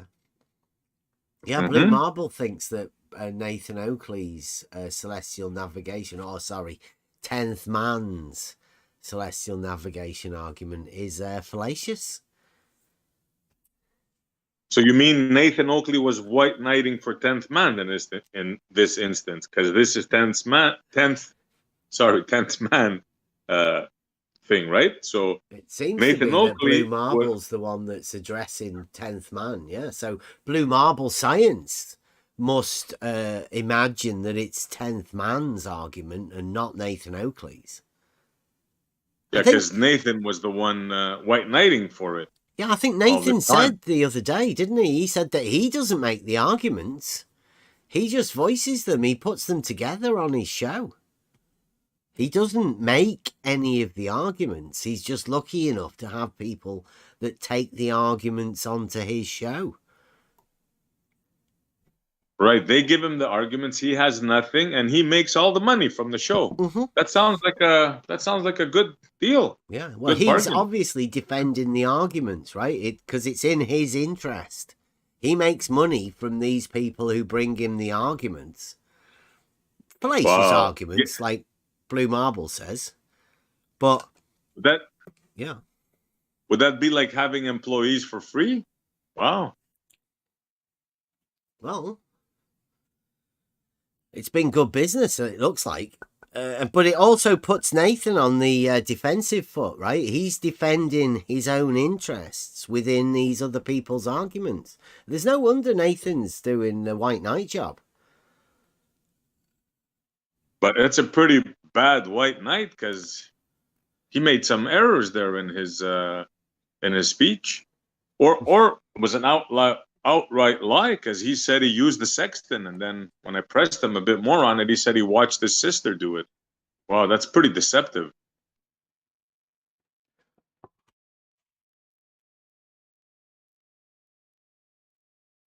But hey, who cares? We all know that he couldn't navigate if his life depended on it. I would bet money that he couldn't do it. Askin says, grab your oven mitts. He's put them on his donkey, hasn't he? Put your oven mitts on your donkeys. Let's go, Blue Marble Science. Something like that it is, isn't it?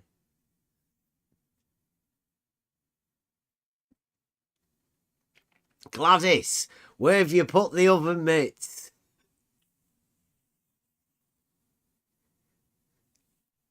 Roll back your TV sets, ladies and gentlemen. Put on your oven mitts.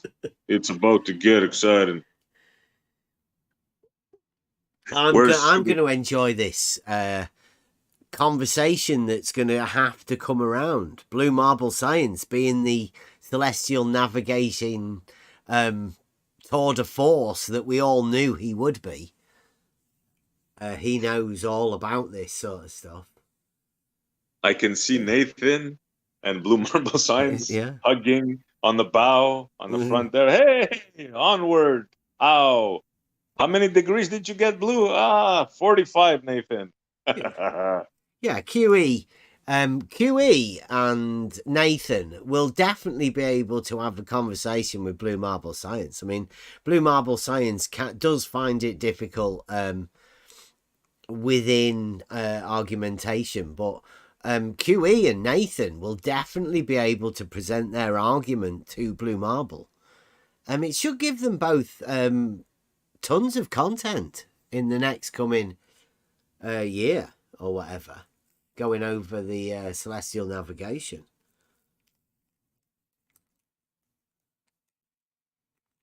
I look forward to it. I think that's what Nathan was doing, really. He knows, Nathan, obviously, that he lost the Dearth Bitcoin challenge thing. And that's where Wally's gone with Blue Marble Science, with the reciprocal zenith. So what Blue Marble Science is doing now, typical Blue Marble Science, is to divert from his geometric problems that Wally's led him into the trap. Call it the Dearth trap. Again, circled back on himself and fallen in it.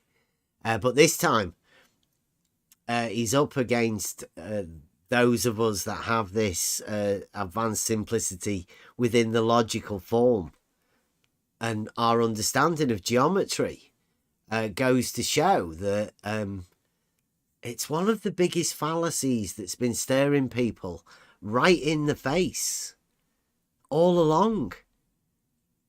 And when you get shown this simple fallacy that's been employed, you'll wonder what you've been doing all of this time. Why nobody else has pointed out this very simple statement to you.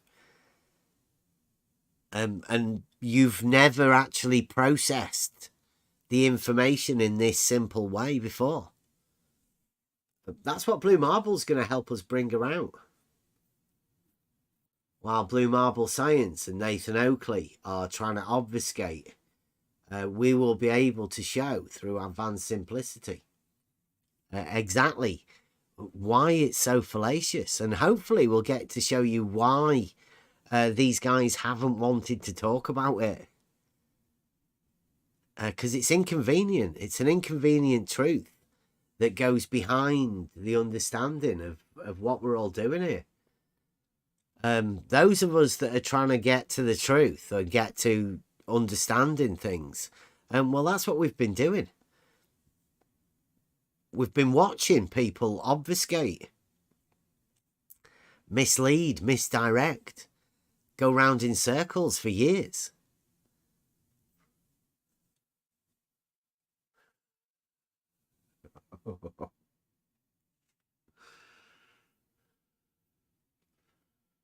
Ask him what you're talking about.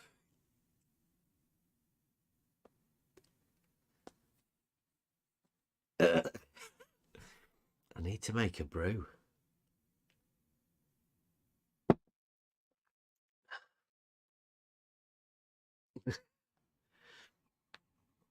It should be a great new year to come. The reciprocal zenith angle will be able to show you what you can do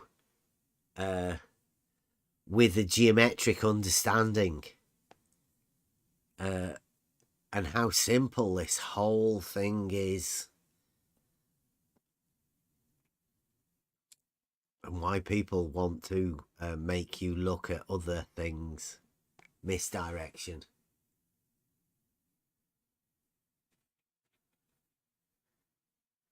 It's pretty obvious now that there is more people watching. Thank you very much. Enjoy it. Thank you for watching. But you notice now that there are more people watching, so there are less of the Blue Marble scientists. They don't like to be seen. These conversations that we're having, these guys are going to have to hide in the background more and more. It's going to be me talking more and more. Me waffling more and more.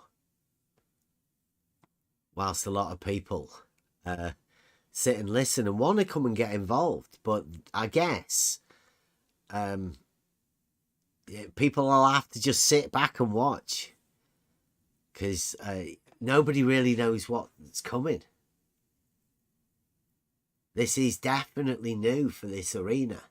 Nobody knows what's happening or what's coming. Just us. We've been sat watching this. And yeah, I can foresee some good times. I don't think Farmer's Boy will be watching. I don't, Gadget.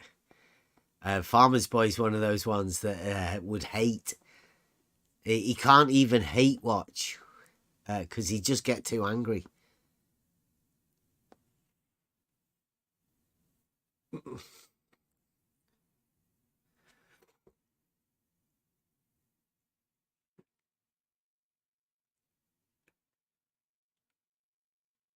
Yeah, see, look, there's Wally. He's brave enough to come out and talk. I don't know what's going on with the colours, the different colours of within my Streamlabs chat. Everybody's really weird. Wally's like a dirty brown colour. Seems to be fitting.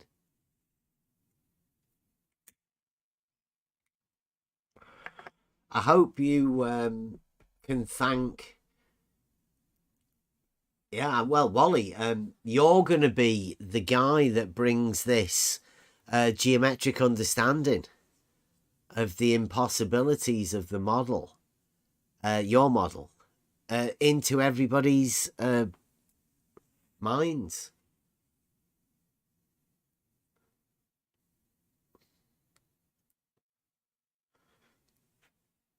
I was also thinking about what courses of action could be taken to people slandering and libeling me. Seeing as these guys don't want to actually come and talk about anything. They just want to blatantly lie and misrepresent me and everybody else that comes in here. The Discord group, the YouTube channel. Where's Wally, McToon and Nathan Oakley?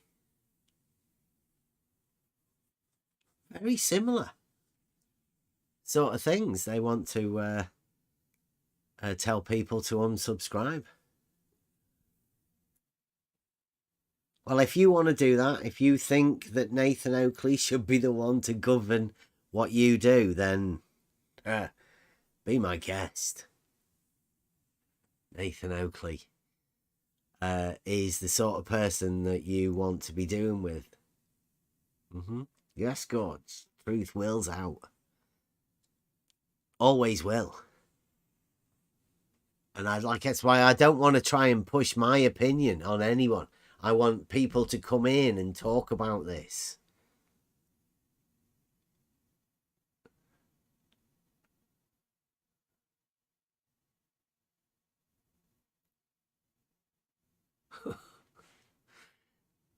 Red's rhetoric. Red's rhetoric doesn't want to watch this. He'd rather talk shit. He'd rather be a farmer's boy on YouTube, on Twitter. There's quite a lot of him with these social media platforms that like to misrepresent what we do here.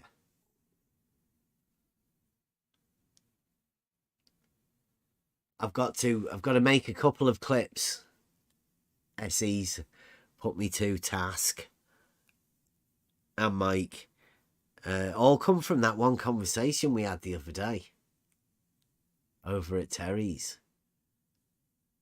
I've got it on the cutting board. There's a couple of things. Blue Marble says something about pi. Blue Marble says something about vertical and horizontal. And Wally says something about horizontal and the straight line. There's 3 clips within that one conversation that will be classics. One of them will go down in history, I'm sure. The pi one. Yeah. Oh, man. Blue Marble Science. It will be the start of many a mathematical conversation. It takes the conversation out of the realms of Earth shape and puts it in the hands of mathematics. Completely. Just takes it out of the Earth shape argument altogether. Strictly mathematical statement. Books will have to be rewritten. Professors will have to be retrained. This is big stuff.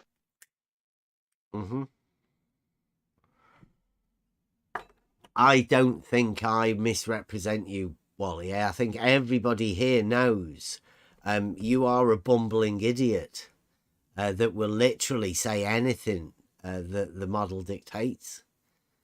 You have to say everything that the model dictates. We know that. That's why you say all of these contradictory statements.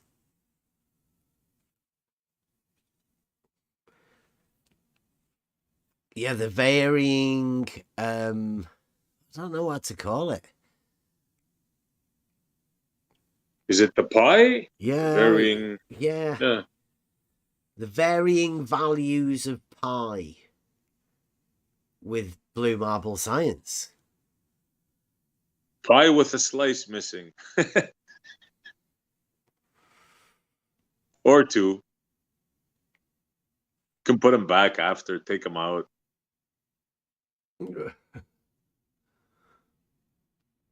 Yeah, these are the things that they have to say. Now, I had a farmer's boy, the farmer's boy, actually, the guy that gave the name to the term, the farmer's boy.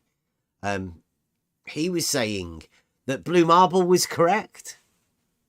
And that Wally also, that pi can vary. And does indeed vary. They have to. They have to have, what was it? Blue Marble said it has a radius on the surface of a sphere. That's a radius. A radius on a surface of constant curvature. And everybody knows that radiuses have a constant curvature to them, don't they? No. But Blue Marble says they do. Wally says they do. Yeah. You know, one of us, was it me or was it you that started this fiasco with the varying radii? I think I was talking about orbital, oval orbits, or do you remember how we got that? I know Brenda was the originator, but Blue, how did he start talking about it? Well, originally, there was a conversation. I don't think I recorded it because I think I was on my way to somewhere with my son. And we were saying that an orbit is a straight line. Knew it. Yeah. It was the freaking orbit. Yes. Yeah. Shout out Artemis. Sorry, go on, bro. So an orbit is a straight line. A straight line that returns back on itself. Which, like Paper was saying at the beginning, a straight line lies evenly between its extreme points. Well, an orbit is a straight line where those extreme points return back on themselves. A ridiculous statement. And they enlarge and they shrink. This is very important because an orbit is not a circle, right? And there are mythical, yeah. Well, yeah, the line is always straight, definitely. Yeah. So it can't be any other shape other than straight. Any idea of you wanting to form an idea of circle or anything, you have to acknowledge that it's actually a straight line. Geometrically. One notation that if they say that this is that orbit is not the circle, it is contradiction because orb in Latin is circle. This is circle. They're Latin. Full of contradictions. Orb. And I can assure you it's not a circle, their orbit. I can tell you for sure. Okay, so this is just a contradiction because circle is just circle is from Greek, but in Latin the same word and the same meaning is orb. Orb is circle. Yep. But their orbits are not. They're not perfect circles. As a matter of fact, they tell you they're not. They show you diagrams that they're not. Yep. Oval shaped. There's Wally. Wally's saying orbits like the ISS are elliptical. There you go. There you go. There you go. But like a great circle, it's a straight line. It's just an extension of that. Wally, isn't it? Isn't it a straight line? It's where you get mixed up within your straight line, circle, ellipse fantasy. The contradiction that's involved within the model. It has to be both, and Wally can convince you that it's either whenever he wants.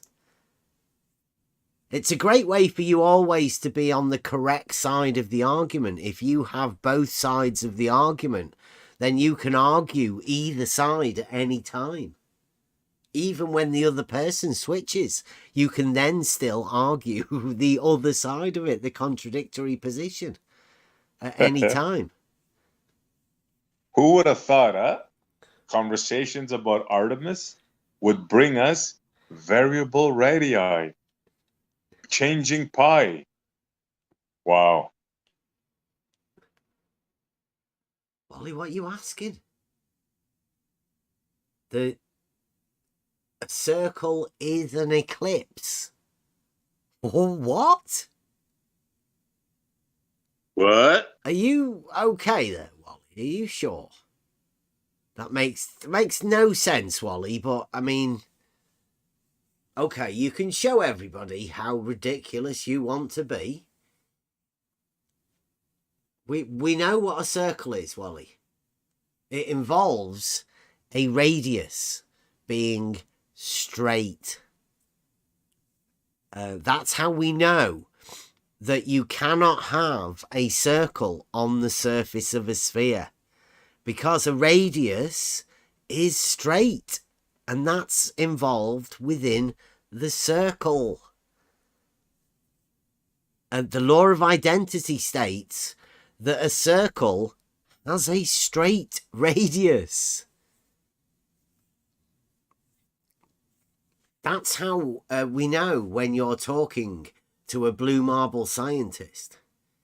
They want to throw out the law of identity within a mathematical statement about a circle.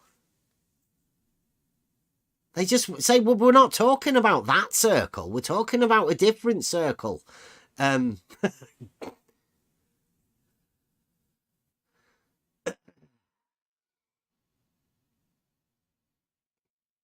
Wally, I know you guys like to try and pretend that you're absolute geniuses, but a circle is just a circle. It's not a square with round sides. It's not an ellipse with major and minor axes. A circle's just a circle, Wally.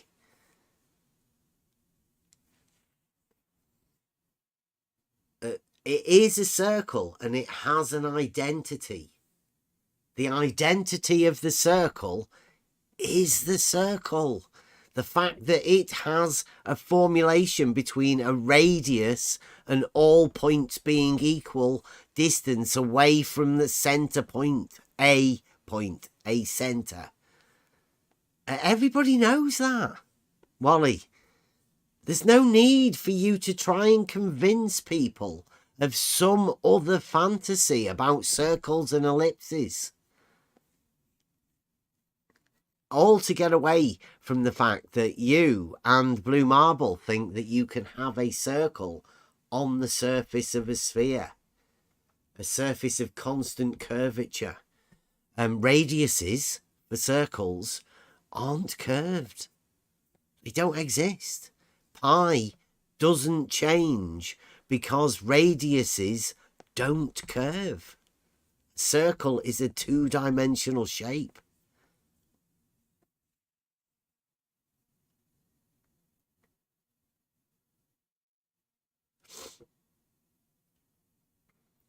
Very strange behavior, but I'm guessing people know about this. People have become accustomed to this.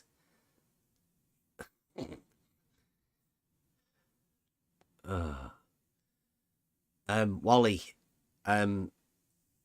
again, the law of identity, Wally, hello. We're here on this logic night. And Wally's asking, is a square also a rectangle? It's square, Wally. The law of identity makes the square a square. The very fact that you're talking about a square, everybody knows what a square is. Well, He's he playing can game talk to here. his buddy Blue, right? And he'll get different information what a square is. Blue will tell him a square could have 3 sides, 4 sides, or even 5 sides. Yeah. Wally, did you know that? Yeah, we're s- just talking about the square, the law of identity. Yeah, I well, this think is a triple identity here. uh, It's like, square is rectangle. This is special case of rectangle. So so rectangle being a genus and square being species. So I disagree. why you disagree? Because of four-sided figures, a square is that which has all its sides equal and all its angles right angles. And a rectangle is that which has all its angles right angles, but not all its sides equal. Yes. In that case, you are right. In that, if it is specified in that way, that rectangle is something that cannot have even sides, then yes. Yeah, and square, the diagonals intersect at perpendicular. It's a completely different case for a rectangle. Then yes, then you are right. Because I thought that this is just a special case of rectangle. But if the definition states differently, I would agree. Yeah. Why not? Yeah, well, you would have to say as well, and within the formulation of geometry, the square is related to the circle as the triangle, the right angle triangle, is related to the circle too, with the diameter being the hypotenuse, right? The square comes first before the rectangle. And the square's governed by the circle as the triangles are governed within the geometry. Within the law of identity, the square is a square and a rectangle is different. You can't have a rectangle being a square, I don't think. I wouldn't allow it within the understanding of mathematics. Square is definitely a different shape, and it marks so because it has a different name.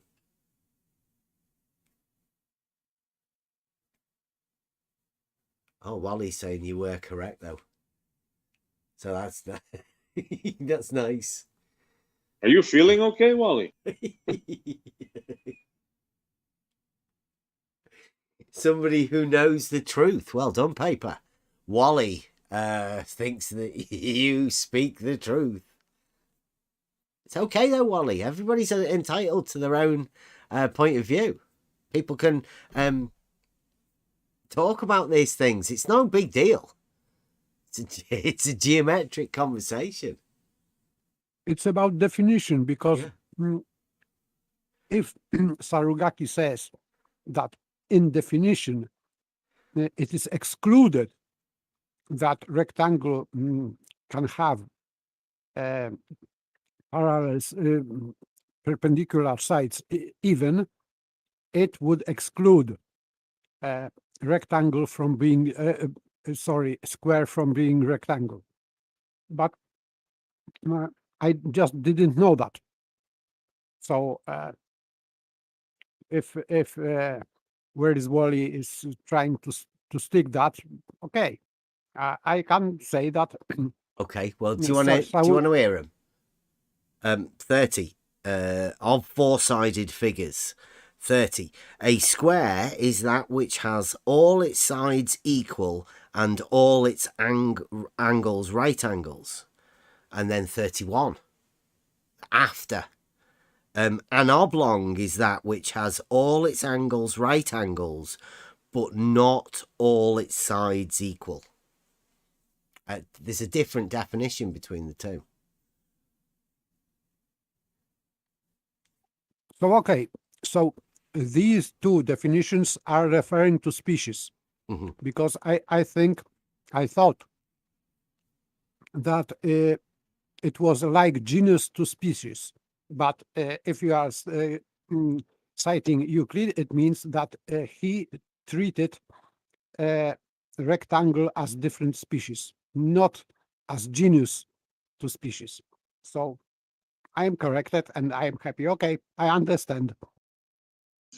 You have rectilineal figures, are those which are contained by straight lines. And then you have quadrilateral figures by 4 straight lines specifically. Yeah, there's a note here as well at the end. It says, note, the terms oblong and rhomboid are not often used. Practically, the following definitions are used. Any four-sided figure is called a quadrilateral. A line joining two opposite sides of a quadrilateral is called a diagonal. A quadrilateral which has its opposite sides parallel is called a parallelogram. The words square and rhombus are used in the sense defined by Euclid, and the word rectangle is used instead of the word oblong. So that's what it says. And this other one here says, of four-sided figures, a square is that which has all of its sides equal and all its angles right angles. And an oblong, which you can change for a rectangle, is that which has all its angles right angles, but not all its sides equal. Very simple. The square comes first. The square has its definition as all its sides equal. And a rectangle is defined as not all its sides equal. Because if it does have all its sides equal, it's called a square. You wouldn't call it a rectangle or an oblong.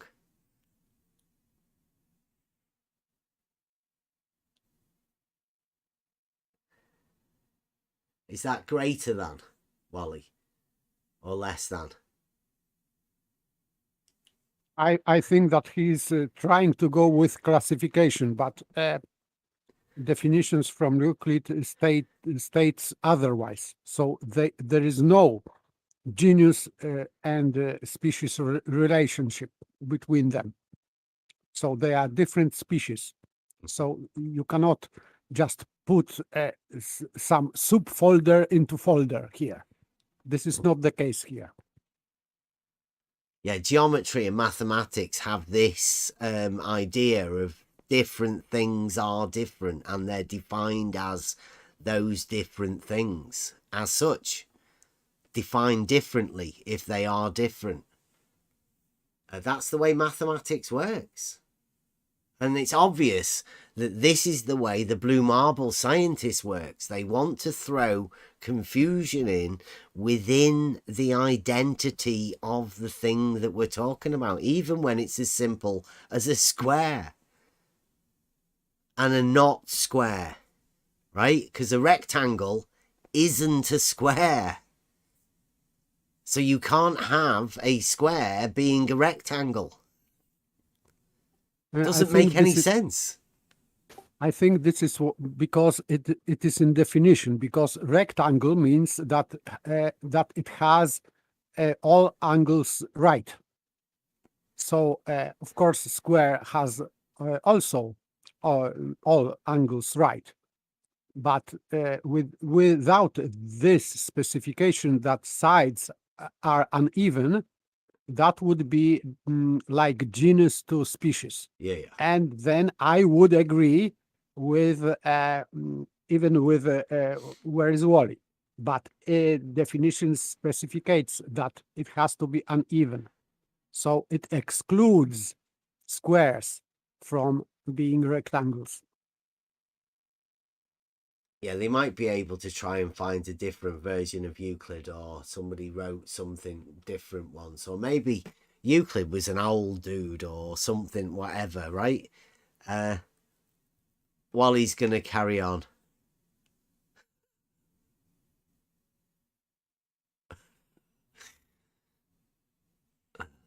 No, Wally, Blue Marble said in reality. I'll clip it tomorrow. I'll make sure that we've got the actual clips of Blue Marble doing his blue marble thing. In fact, I might put them all together. The blue marble vertical horizontal, the blue marble variable pi, and the Where's Wally straight line orientated from A to B. Because that's what Wally's doing here. He's trying to divert to blue marble when Wally obviously knows he's the one that's got the big problem, the big massive problem. About Wally's now the guy that's tied to the A to B horizontal line. I don't think you can make it any simpler than we did for Wally. We laid it out a straight line from A to B within the understanding. And Wally says it can't all be horizontal. And that's our thing about the realizing Euclid test. It's fantastic that Wally's managed to bring the realizing Euclid test into the forefront of the conversation. Inadvertently, of course. But it goes to show that the reason we did the test in the first place is because we know there are people who have a fundamental misunderstanding of horizontal, and they think, like blue marble, he thinks that the radius of a circle can bend. That's what Wally thinks. He can do that with a horizontal. And blue marble. They're going to tell you over 2023, the blue marble scientists are going to come clean and let you know that they actually think that horizontals do not exist in reality.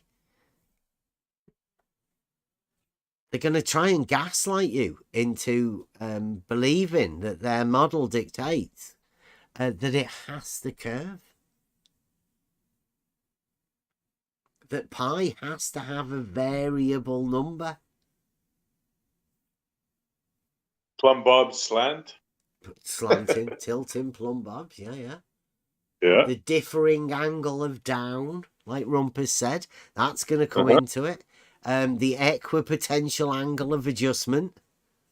All of these going to be hot topics. Humps, drops, slants, you name it. Well, he thinks we did a 600 meter water level test. It was. Wally thinks he's done one for 282 kilometers. He measured an angle with a telescope, no doubt. That's what Wally did. Well, no, he didn't actually do it himself. He paid a man to measure an angle from a telescope for him. So that's what you can do with an angle. Wally, you should go and tell Nathan you could actually pay somebody to measure an angle for you. Boom. Bev, proven liar. Wally paid for somebody to measure an angle for him. There you go. Boom. Budding industry. Game over. Angle measuring business. Yeah. You want an angle? Call 1-800-ANGLE. Yeah. Wally knows a man. If you want an angle measuring, ask Wally. He knows the man. I don't know how much it was. Maybe $200 or $300. But Wally paid a guy with a telescope to measure an angle for him. He's been paid really well about it. Yeah, angles are us. Mike Jones, thank you very much. He says, why is Wally even talking about squares, rectangles and parallelograms when none of them exist in his paracosm? He's right. How do you have the nerve to talk about them, Wally?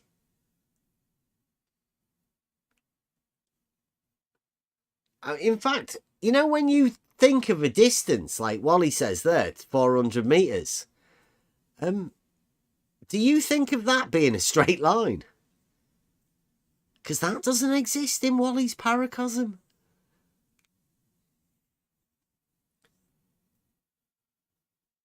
Wally will let us know. I don't know how much he paid for it. Like you say, he's a bit shy. His mate, Wolfie, who's gone a bit quiet, really, recently. I think he's not got his heart in it.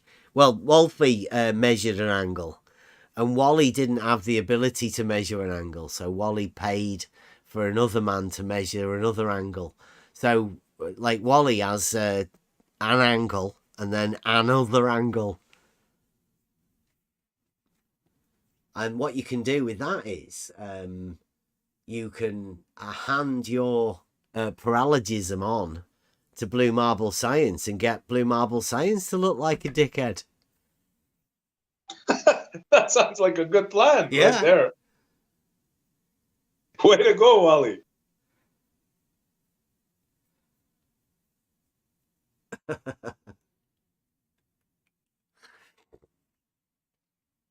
Toady, yeah, very well done, Toady.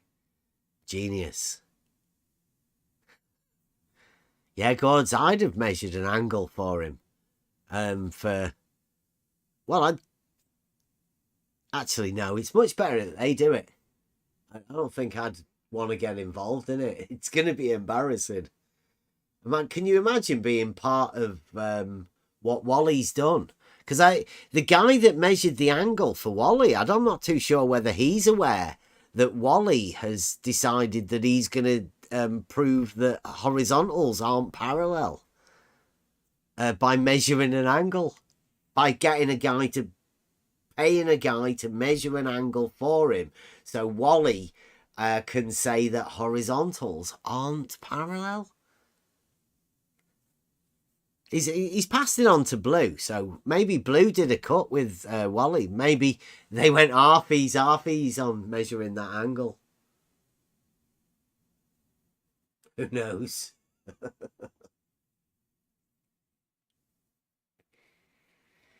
Does seem like Blue's got a vested interest in it now, though, with the reciprocal zenith angles. Do you reckon he'll be able to hand it off as though it wasn't him that did the thing either? He didn't measure any angles either. Blue Marble. Like Wally, you put a video out and you don't actually measure the angle. You've just sort of paid somebody else to do it. Well, Blue Marble Science has made a video about his reciprocal zenith angles, and I bet he didn't measure either of the angles either. So it may be a get out clause where you can just say, well, I didn't measure the angles. I don't know. It's not what I'm saying. I didn't do it. I'm just saying that you've got a problem with the guy that measured the angle. Go and talk to him. Don't bother talking to me about it. Maybe it was Nathan's sister that did it for him. He might have been there while Nathan's sister was actually doing it and repressed the memory until recently. Yeah. I think you've got to take a cut. That one that really did my head in was that, I don't know if it was that Wally guy, about that line about A to B. If you drew the horizontal, that was like ridiculous.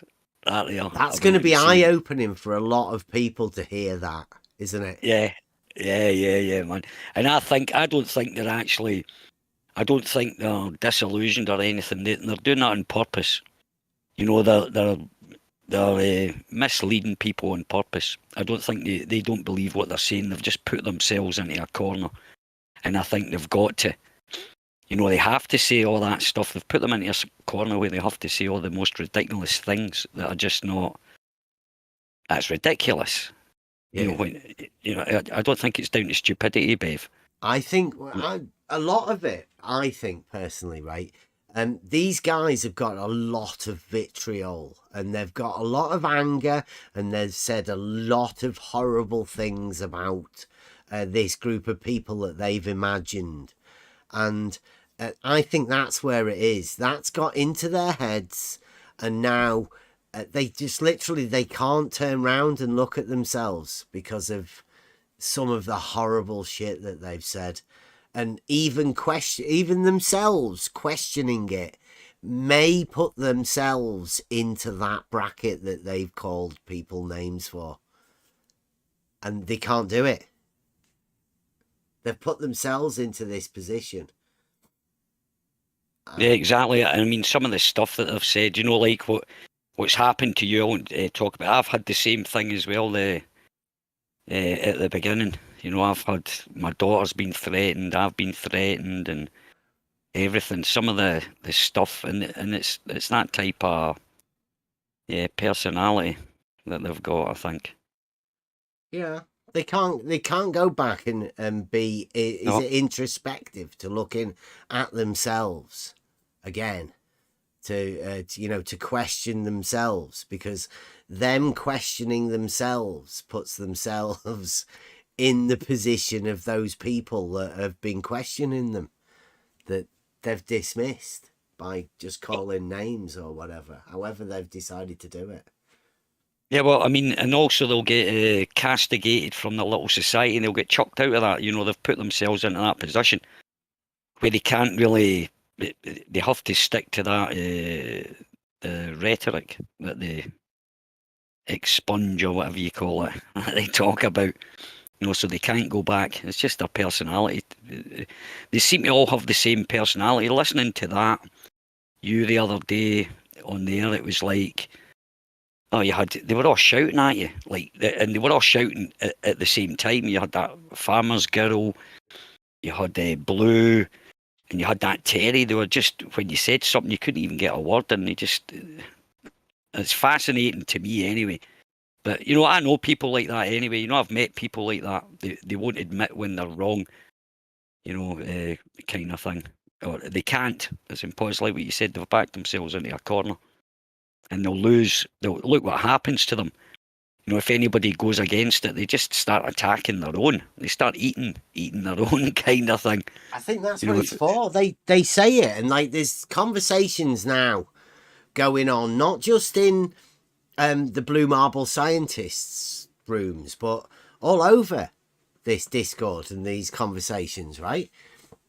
My name's being mentioned, but it's not so much my name, it's the idea that you, as a different person, will not be able to say these arguments. It's to shut down that conversation that they don't want occurring. And they're just going to associate my name to it to shut the conversation down. Yeah, you put the cat amongst the pigeons. You were kind of, you know, when you first started up going about the levels horizontal thing, it was a thing that nobody really, in the years that I've been in it, it was like you were kind of the first to actually go into it, you know, actually in depth and sort of be able to explain it. And I think you caused a lot of problems for them with that, you know, regarding that, because you knew what you're talking about, and you've got your auto levels, you've been out and do things, even when they deny. There was a point there that, you know, if you stood at one end with your water level, they can see that if you went away round the bend, that water level would, even though they were lower than the other end of the water level, 10 miles away or whatever, they visualise that water level's at the line. You know, if you go round the corner, it's still showing level, even though you're lower than the actual other end of it.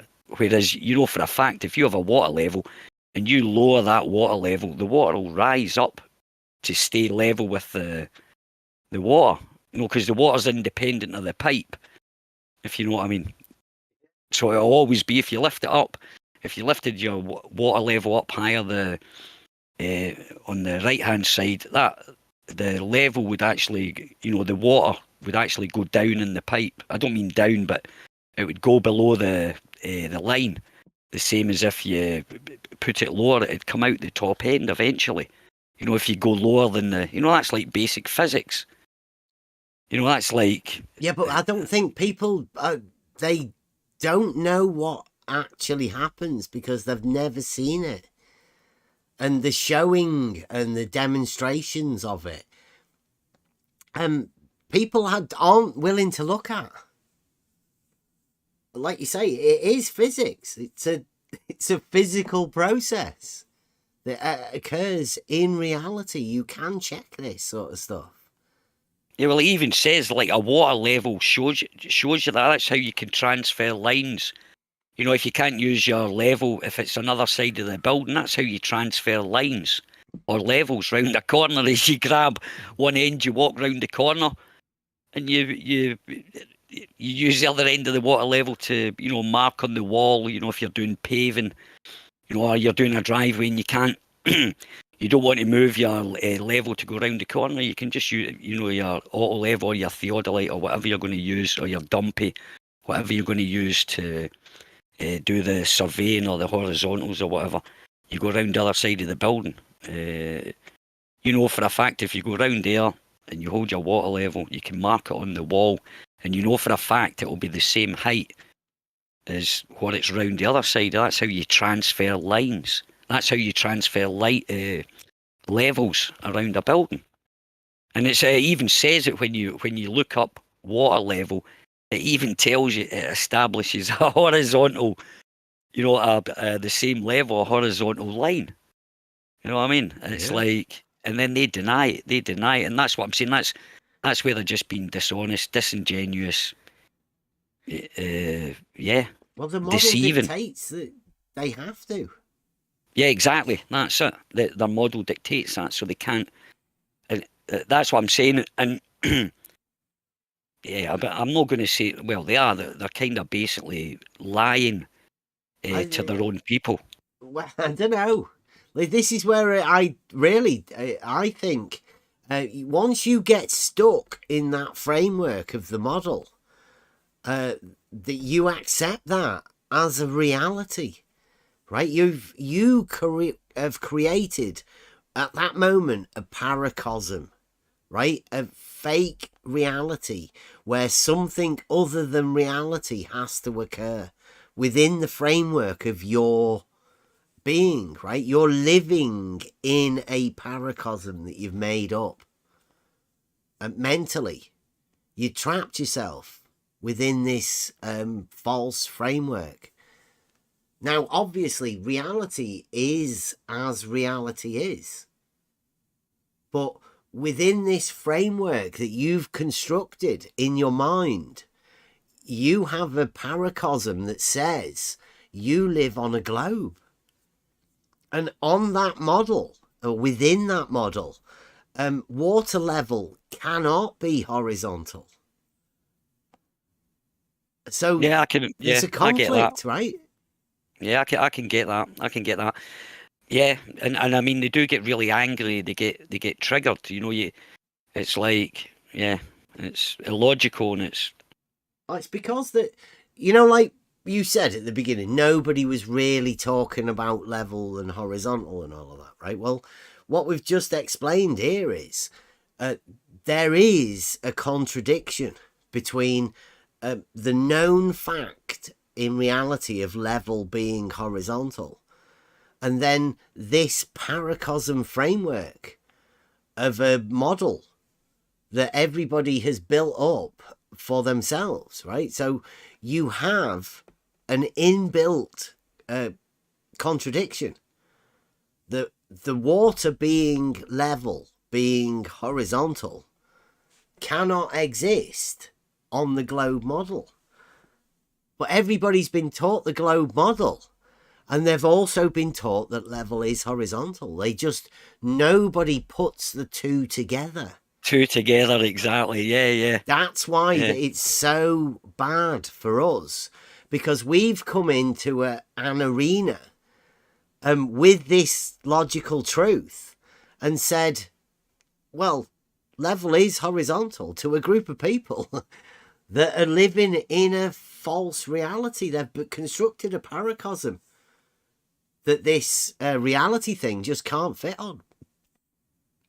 People like McToons and Blue Marble Science, Bob the Science Guy. These people, they live within this paracosm, and they don't like it when people point out that there's look at this contradiction. They hate it.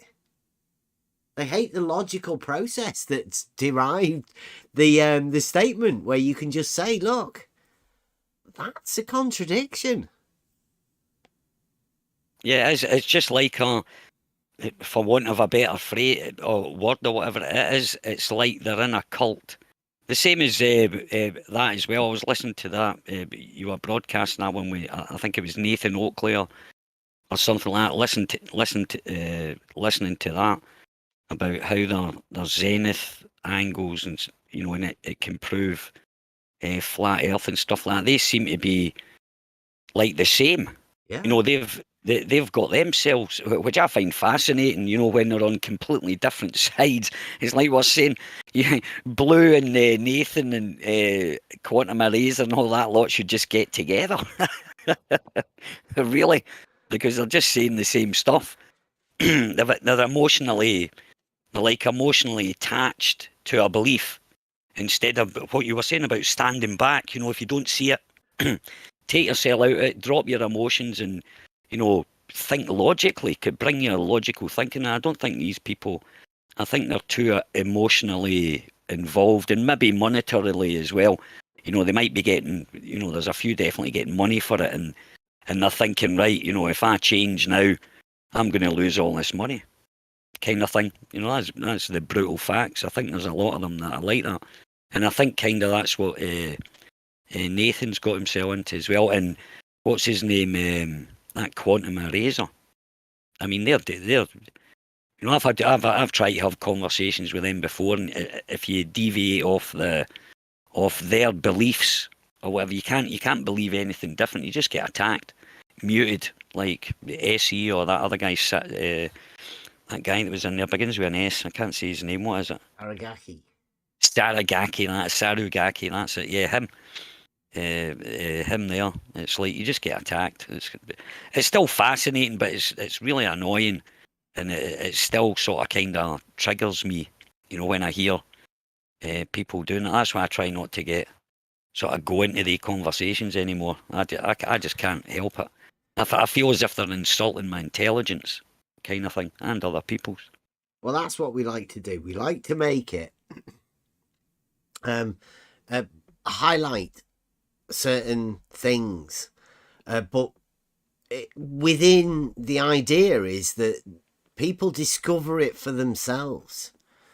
Because when you discover things for yourself, then it means more than somebody telling you it.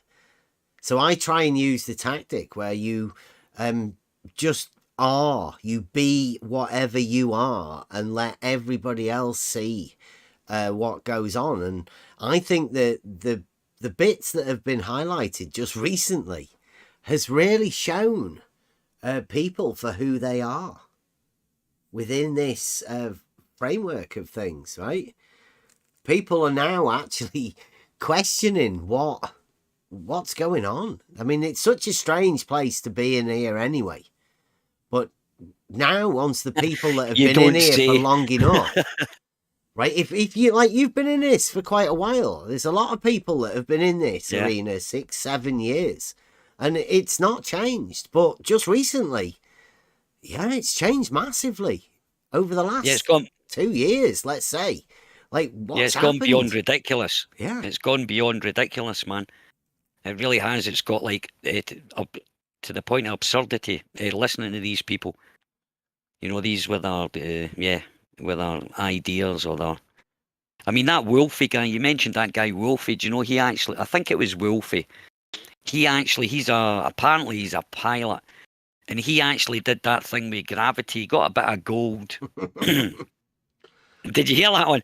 And he weighed it. But he said he weighed it in Australia, and he flew off somewhere to somewhere else, and it weighed different. And I'm thinking, do you know, there's so many variables that could take it, and it was like, you know, the most minuscule thing, you know, and it was crazy. Some of the stuff you hear these people saying, it's just like you shake your head, you know. Bob the science guy, formerly Bob the science guy, the guy that is now Research Flat Moon. Is he? Is that when his he name? did his shorter than a straight line road trip to go and see Blue Marble Science, he did the same thing. He did his land sextanting, but he also did a weight measurement thing where he did the same. Oh, did he? Yeah. He did like a 3-in-1 road trip and ended up with it shorter than a straight line. Oh no, that's because I remember doing, because he went round. He said, "Oh yeah, I went round the mountain. It was some I remember, but not with the weight thing. But I remember his, you know, his straight line thing, or he measured the curvature or whatever he done. But I didn't realise he did that weight thing as well. Oh no, yeah, it just gets more ridiculous as it goes. But as I say, I think you sort of put the cat in amongst the pigeons. You know, we were talking about, but not level and stuff like that, but not in the same kind of way. Nobody had kind of put it. I tried to explain what you've been explaining, but I wasn't. I didn't have the wordage or whatever, and you've kind of sort of put it into a logical kind of framework where it's this, that, and that. Kind of thing, you know. It was just, but it was, it was quite fascinating. It's a logical approach. It's the only difference that we've had is it's the logical approach and the way that we simplify it. People have always told us we don't understand. So in order to help them understand that we do understand, we simplify it. We make it as simple as possible. The idea is to make something so simple that a 5-year-old can understand it. And if you can do that with anything, then that shows your expertise in the thing, but your ability to be able to explain it. And that's where we've focused on.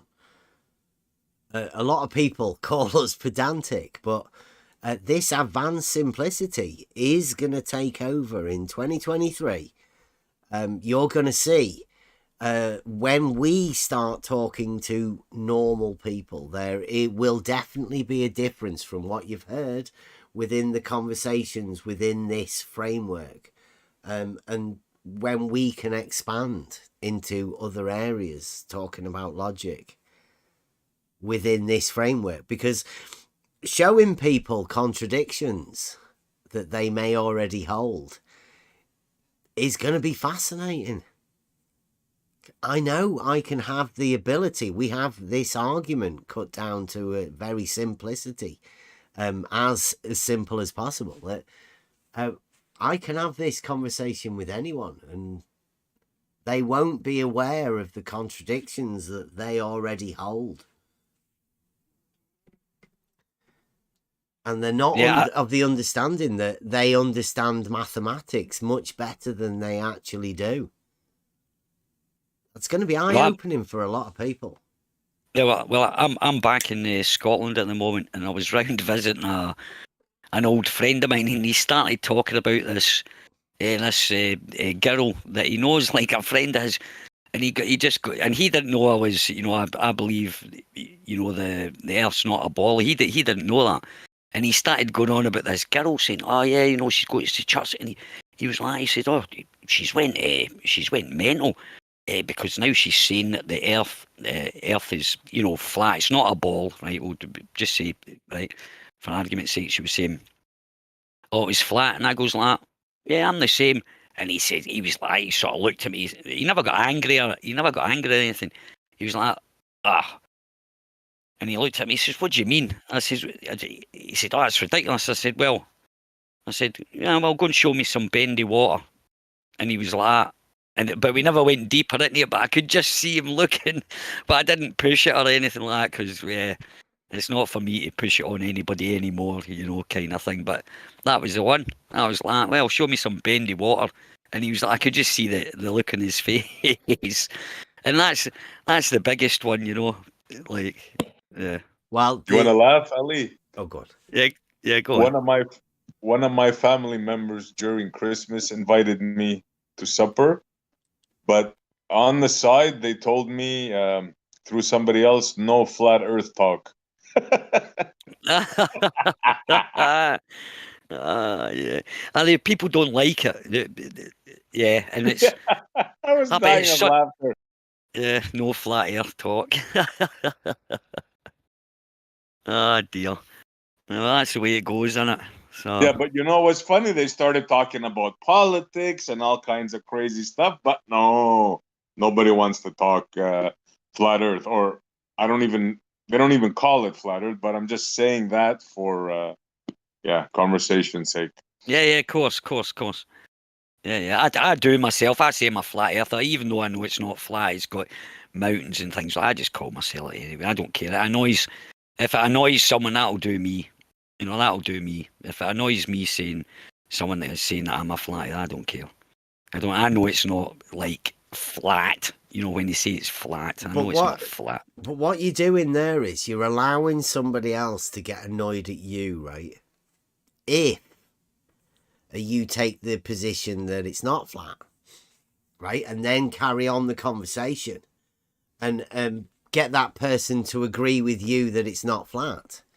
Then at the moment that they assume you're a flat earther, but they've already agreed with you, they become similar to you, they end up being annoyed at themselves rather than being annoyed at you.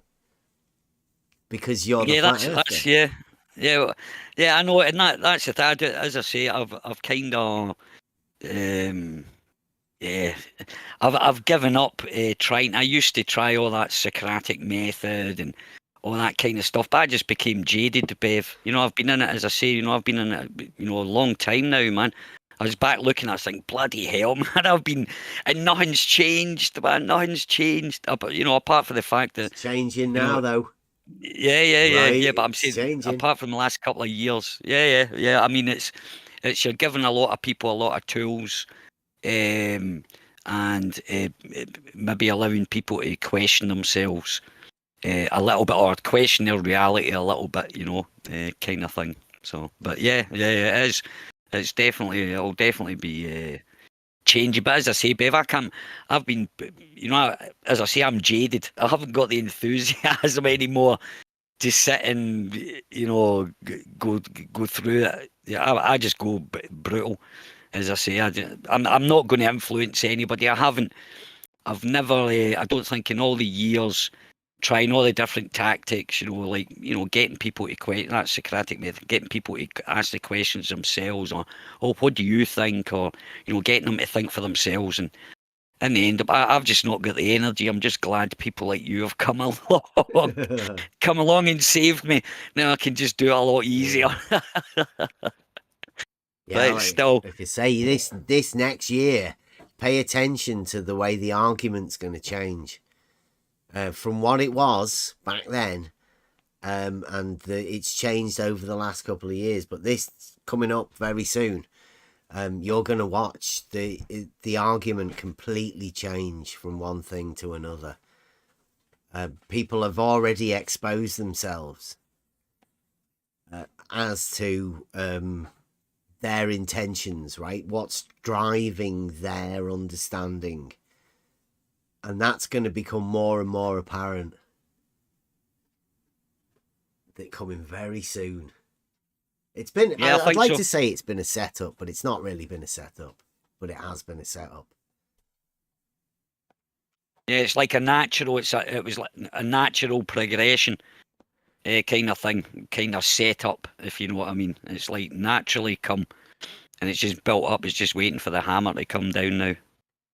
But people are definitely exposing themselves, blatantly. You know, as I say, but people annoy me. I have to take my hat off for you going in and talking to these people, as I say. But they just start to end up shouting at me and stuff like that. They don't.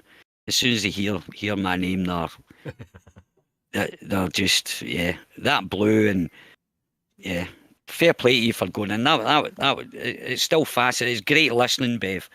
I have to say, I enjoy listening to you when you go into these, when you go into these channels or talk to these people. You kind of keep it. I don't think I've maybe heard you maybe get a bit annoyed, but not to the point that you're starting swearing and shouting or anything like that. But I've heard you just getting a wee bit annoyed. But the way that you sort of approach it, I have to take my hat off that you keep calm. Yeah. I just The can't. complete I can't do it. opposite of me and you, Ali, right? But I can't. But SC, I have to say, you also. I always like you and Chris Fe. I always admired you two guys for the way that you handled it, the way that you approached it. That calm. You don't I lose don't it that know. much. I I've lose heard my you a few shit times. sometimes. Yeah, but not as not as often as a lot of people. As I say, like, and Bev as well. The way that you guys sort of let things go. No, I don't mean let things go, but the way that you take the attacks, or it's like you deflect it, or it doesn't seem to affect you, kind of thing, or you show that it doesn't. You're better off letting them talk. Yeah. The more they talk, the more they expose themselves. Yeah, it's just getting them to talk, though. That was the getting them onto that kind of way, and you just sit back and they can, do that. But unfortunately, I'm just, I've never been much good at that. I just lose it. Not that I wanted them to believe me. It's because the thing is, I take it as an insult to my intelligence if people expect me to believe that horizontal lines can curve. I mean, that's just that's just, to me, that's just ridiculous, and you're insulting my intelligence by even saying that, So, yeah, gaslighting. That's what exactly. gets me the most annoyed is people gaslighting, thinking that they can influence you in it. Because to me, gaslighting is somebody who's blatantly trying to convince you that something isn't true, that is true. Right? They're blatantly trying to force you to change your opinion on something that you've already decided. And that is, it's just not good to ever see that or even hear it. Definitely not to be part of it. And I know exactly. that a weaker person would actually fall for it. I know many weaker disgusting. person have. Yeah, exactly. It makes you, well, it's never made me question, because, as I say, I believe what I believe, but Yeah. I'm saying it makes you question your beliefs. Am I right? It gives you that wee bit of insecurity that you're thinking, wait a minute, I could be wrong here. And as you say, like, not in a bad way, but a weaker person maybe that's not as confident about, themselves, or they feel about it. They're just, they'll just be victims. They'll just be victims, and that's the nastiness about it. It's so, and that's horrible. It's horrible to hear it. And these guys, you don't understand, or you're not getting what I mean, and stuff like that. It's just pure gaslighting, and they do it. The thing that annoys me as well, they do it to the people that are listening as well. People that are listening to the conversation. They're actually gaslighting the audience, if you want to say as well. That's who I believe it's actually for, myself. Yeah, I think you could be right there. They're not doing it for me. They're doing it so other people won't ask the same questions that I do. They don't want these questions repeated because they cannot answer them. Just a really horrible tactic of stopping people from asking questions. Intimidation tactics. Yeah. Oh, sorry, Essie, on you go. No, I was just gonna say intimidation tactics. Go on, Ali. No, exactly, intimidation. Exactly. That's what it is, and it just shows people's character. And who wants to be around people like that? That was the thing, Who wants to be around people like that they're just nasty, and they're nasty pieces of work, a lot of them. Some of the vitriol, like you said, Bev, that's been directed, everybody's, there's a few people that have had it. The more effect that you have or the more, or the bigger, I don't mean following, but the more people that listen to you or whatever, or listens to myself or AC or whatever, the more vitriol you'll get off of these people, the more gaslighting and threats and all that kind of stuff. But there you go. It was like the Wild West in the beginning. Well, that's what So it was. I'd say we've made this place here now, right? That it's open for everyone, apart from the ones, the vile, horrible people that have been banned for obvious reasons. The other ones, though, they just literally won't come. It's the intelligent conversation and the questions that we ask and the logic that's employed within these rooms that these guys can't come in here. It's like a safe haven for the intellectually honest people. Yeah. You want to get away from them? Come on in. They won't follow you. They don't. Yeah, that's true, because I tell you what, they used to just like pile in, places, not places like this, because it's as I say, it's quite a brutal place in here for these people, because they can't get away with the rubbish that they talk like on other channels. So you can tell you're having an impact by the mere absence of them coming in here, because they're scared. They used to, like, you could always tell when Rumpus turned up or these people turned up onto a channel, you knew it was just to cause havoc or to stop. Oh my God, they're getting a bit close. Right, let's go in. And they used to just pile in and just make it a shit show, and start swearing and threatening and all that.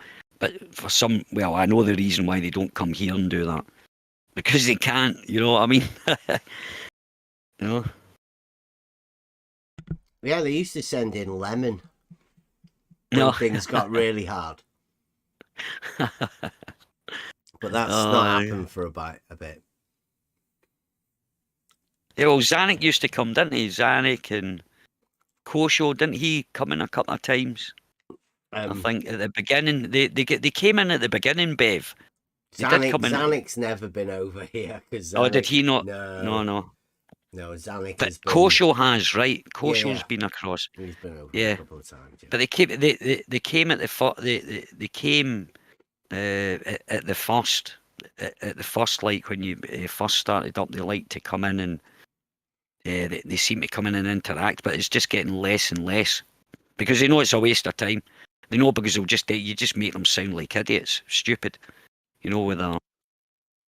Yeah, their illogic will be exposed very easily. It's dead easy to do.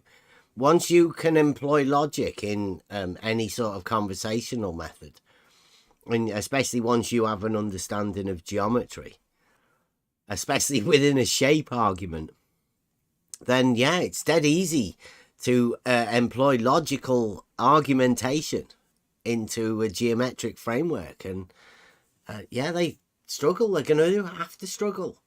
Their model dictates something different than reality. They have a thing called non-Euclidean geometry that they like to go to, and nobody knows what non-Euclidean geometry is because it's not reality. Euclidean geometry is the geometry of reality with circles and squares and triangles. Everybody knows about that. Well, non-Euclidean is not that. So what is the not that geometry of the geometry that everybody knows? It doesn't exist. That's the logic that they have to employ. Yeah, it exists only in their heads. It's an illusion. It's for, what do you call it? It's for theoretical scientists and stuff like that. It's for mathematicians, theoretical physicists. To expand your mind. Yeah. No, not to, well, I don't think so, somehow. It's imagination. No, this outer space only exists within your mind, and it only exists because you've had this framework placed into your head of this not that geometry, right? They like to think that the smarter they get, the easier it is for them to say not that, right? They're far too clever to do normal geometry. They want to do the not that geometry. The not that geometry. The science of the not that. That's what you're going to be hearing, right? Blue marble science is the science of the not that. And you don't understand it because you're not a blue marble scientist. And, I wish I was, though, Bev. well, you can employ the not that at any time to easily blend in with the blue marble scientists. Yeah, but I ain't that desperate for friends, Bev. You just have to. Well, I don't think you have any friends. They're assumed friends because you can't actually talk to them about it, right? Because your model's your model, their model's their model. You can't talk to them because your model might contradict their model, and that'd leave you in a contradiction within your framework of your models. And then I'll have no friends. Yeah. Then they'll call you a flat earther. Oh, God forbid. Oh, that's that, yeah. That's that. It's fascinating to listen to, though, I have to say. It's fascinating. But there's only a few people I can be bothered listening to now anyway, so.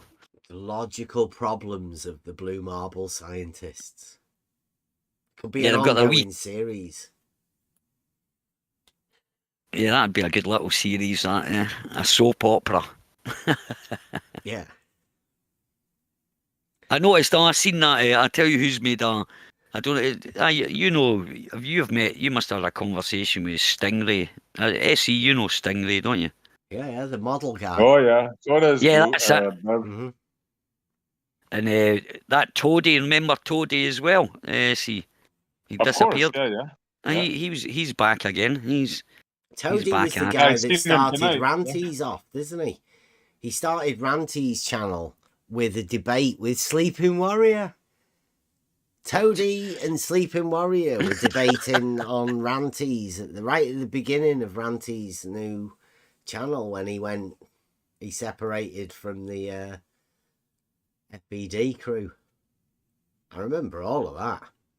We sat that's right. You got upset. Yeah.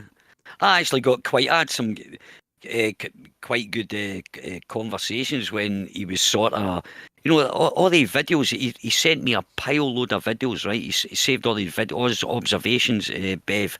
Just like basically, you're seeing too far or whatever, that kind of stuff. Some great camera work, like Travis as well.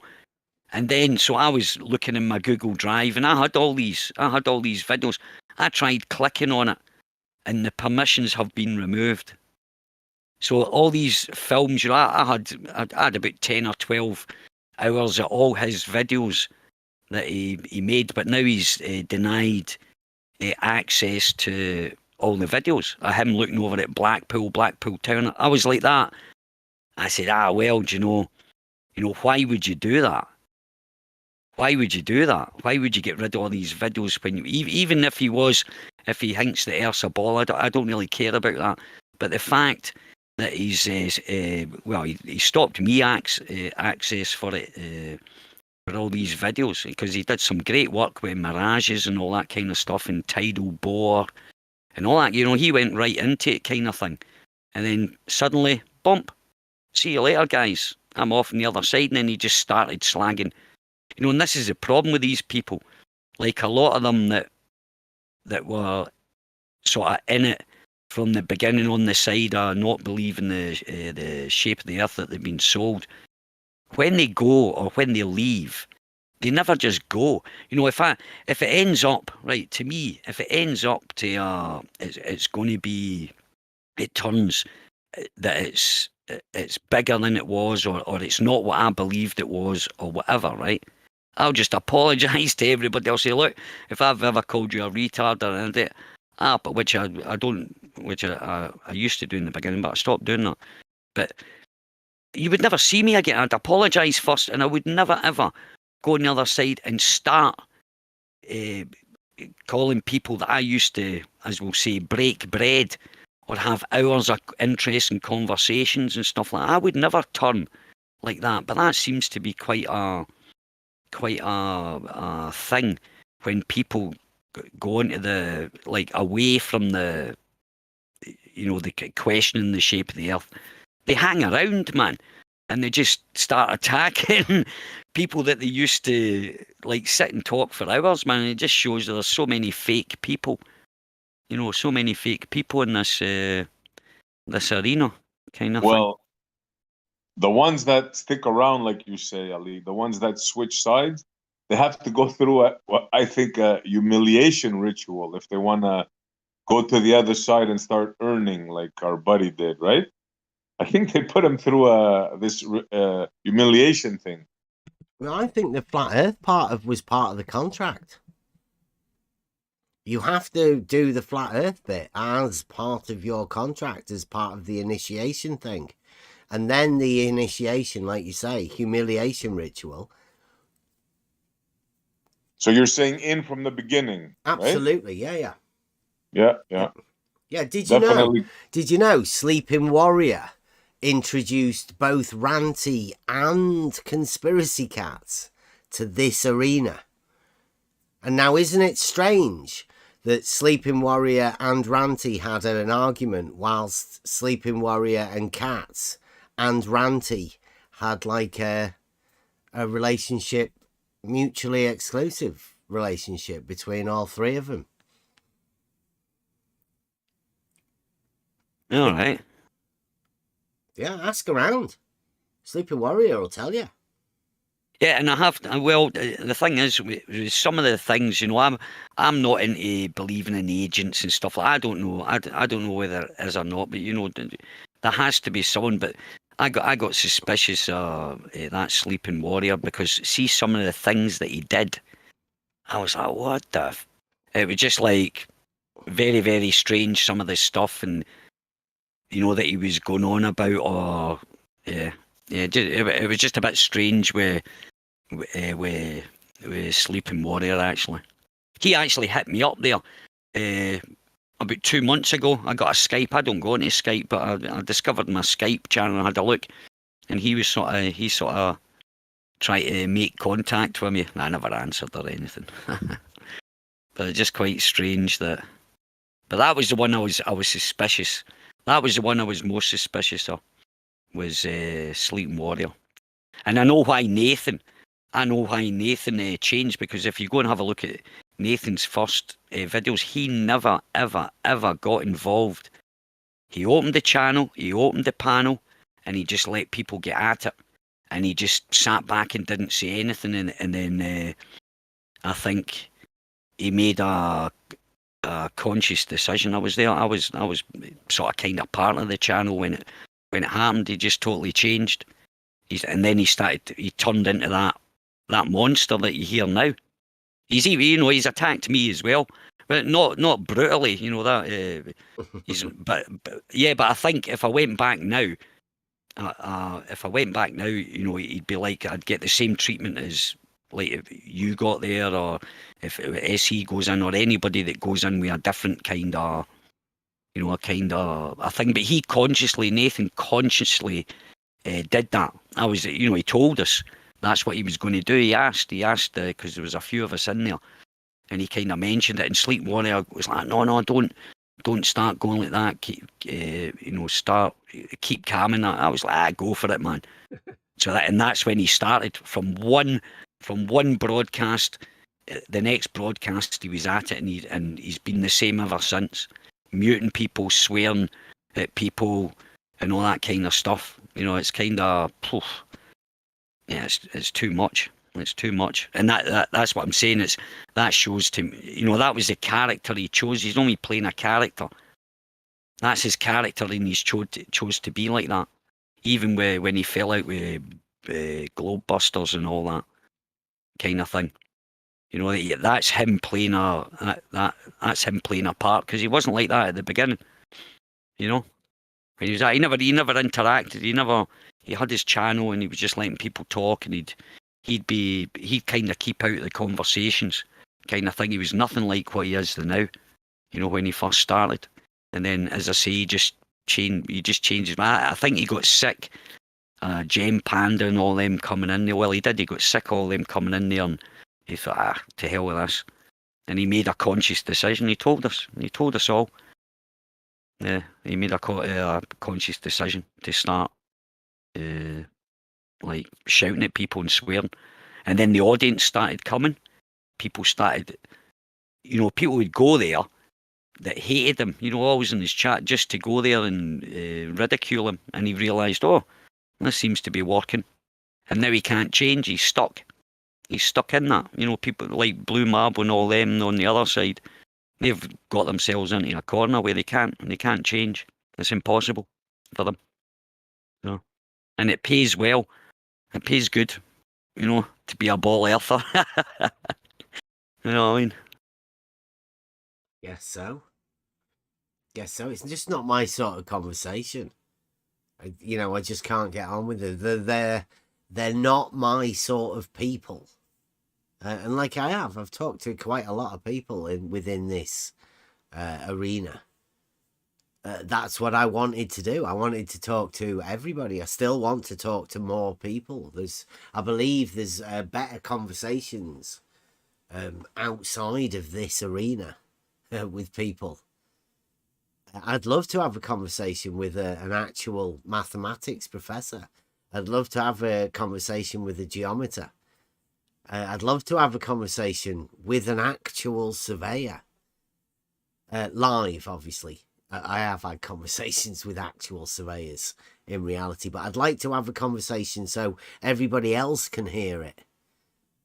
To see what, how do you actually talk to actual surveyors. And all of these conversations, they're going to actually have to happen.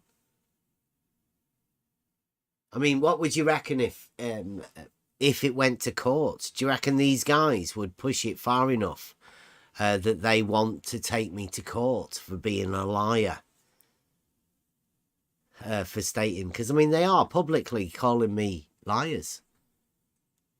There are people that are publicly slandering my name. And they say it doesn't matter because they've been slandering me for years.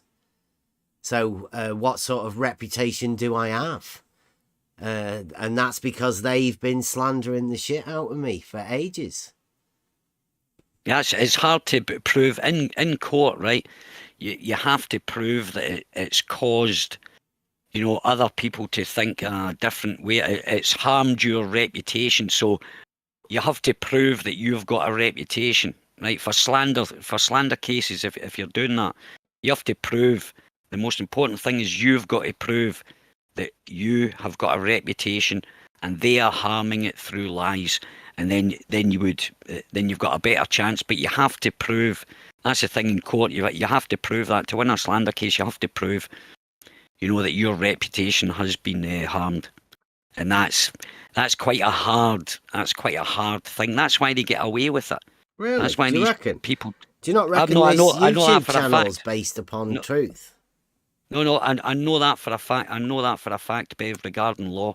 That if you go for a defamation, right, you have to prove that you have a good name. That you've got to be able to prove that you are. What do you call it? Do you not think it has to be the person that's been calling you a liar that has to prove that you have lied? No, because you're taking them to court for defamation of character. So it doesn't matter what it doesn't matter what they're saying about if they're detrimental to your character and they're harming how other people look like that, your reputation or whatever. You have to prove that. Doesn't matter what it's not because you would be taking them to court. So the onus is on you to prove. You can prove they called you a liar, you're an idiot. You can bring all the tapes, but you have to prove in front of a judge that your reputation has been harmed. You've lost something. You would have to prove a loss, Bev. Uh-huh. To your reputation. It's quite hard actually. Slander cases are really, really, really hard to actually win. You've got to prove that your reputation's been damaged, you know, and then you'll win it. You know, and I mean, that's all you have. I don't mean that's all you have to do, but you have to prove that your reputation's getting damaged by them calling you a liar. And it's freedom of speech, man. You can call the police a liar, and they can't take you to court. You know, they can't take you to court for that or whatever. If you know what I mean, you've got to prove harm. You know, harm has been done, and you know they don't care about your feelings, but they care about your reputation, kind of thing. Slander and all that's very, very hard to prove, unless you're like a star. You know, they movie stars. They take these newspapers, but these people are in the public eye, kind of thing. I know you're in the public eye, but it's kind of, you know, just a little bit different, you know. Well, how do you show people that you have a proof, a simple logical proof, if everybody's out there telling everybody that you're a pathological liar, even though what you are saying is mathematical proofs? Where would you stand on that, right? Like, how could, I mean, they're not really doing my reputation, but the reputation of mathematical and logical proofs are what is at question. Because that's what they're actually calling me a liar for. I think it'd be a fascinating case. Yeah, I mean, you could, whether you would win it, or if you went in and represented yourself, if you were going to represent, you'd be better representing yourself. Otherwise, honestly, Bev, it's a hard, and I get totally what you're saying. I get totally what you're saying there, but it's like, I'm not saying that I am going to do it, right? I'm just putting the feelers out there, right?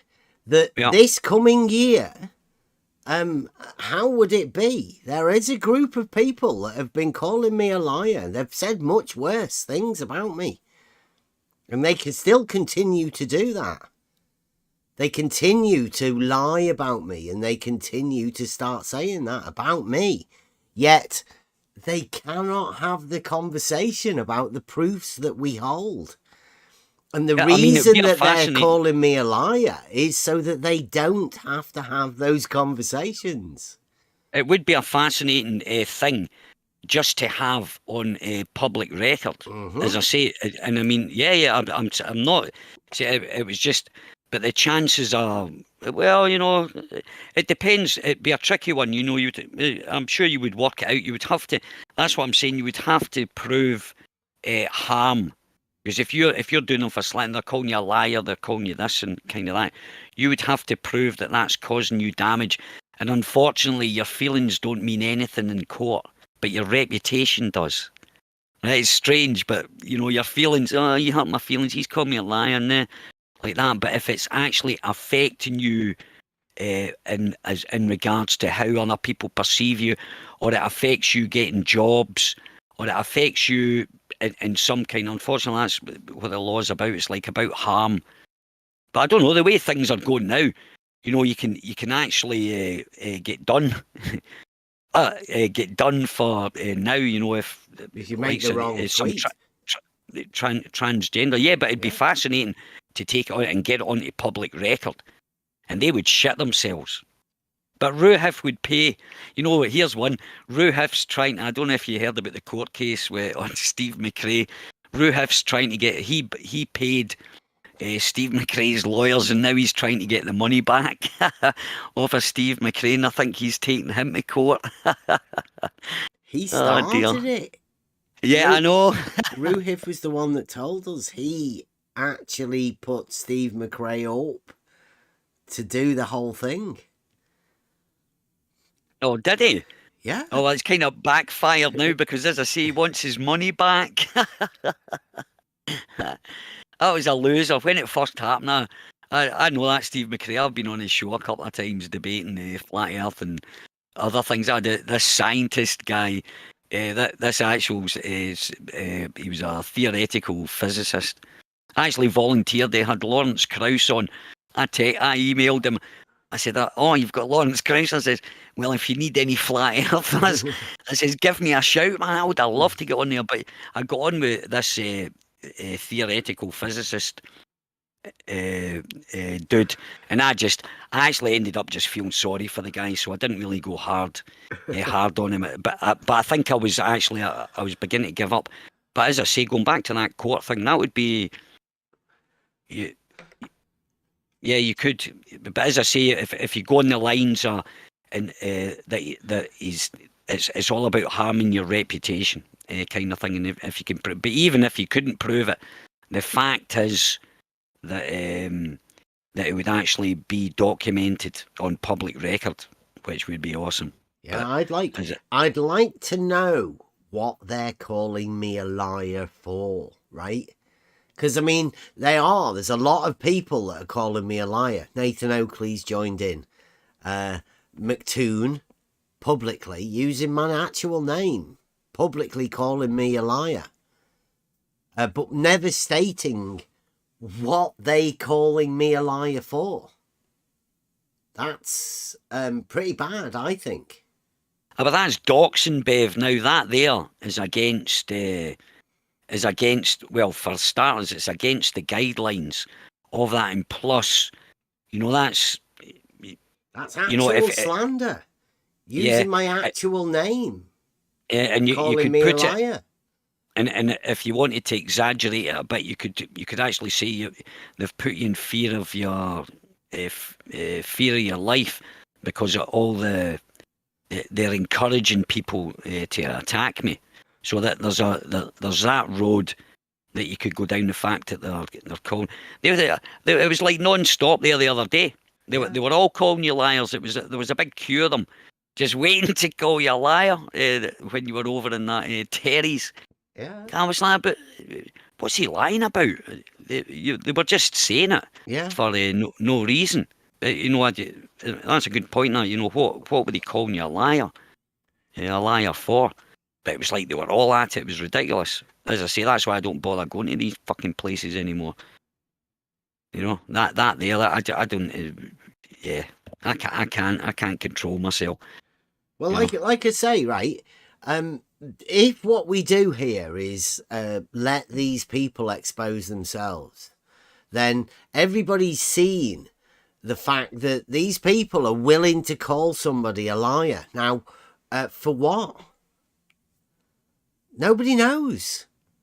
They didn't tell anybody what they said the lie was, right? They didn't prove any of their claims. They just made a load of claims. Now, and do you know what? They do you know what can they do say, that Bev? to me. Sorry. They can do that to anyone.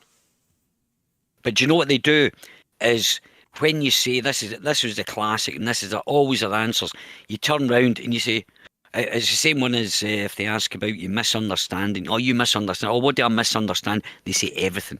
Mm-hmm. And that's their answer. What you're lying about? Everything. They don't ever, exactly what you said there, they don't specifically, talk about what lie you've told or what you don't understand. They just say, oh, everything. And that's it. That's all they'll tell you. Yeah.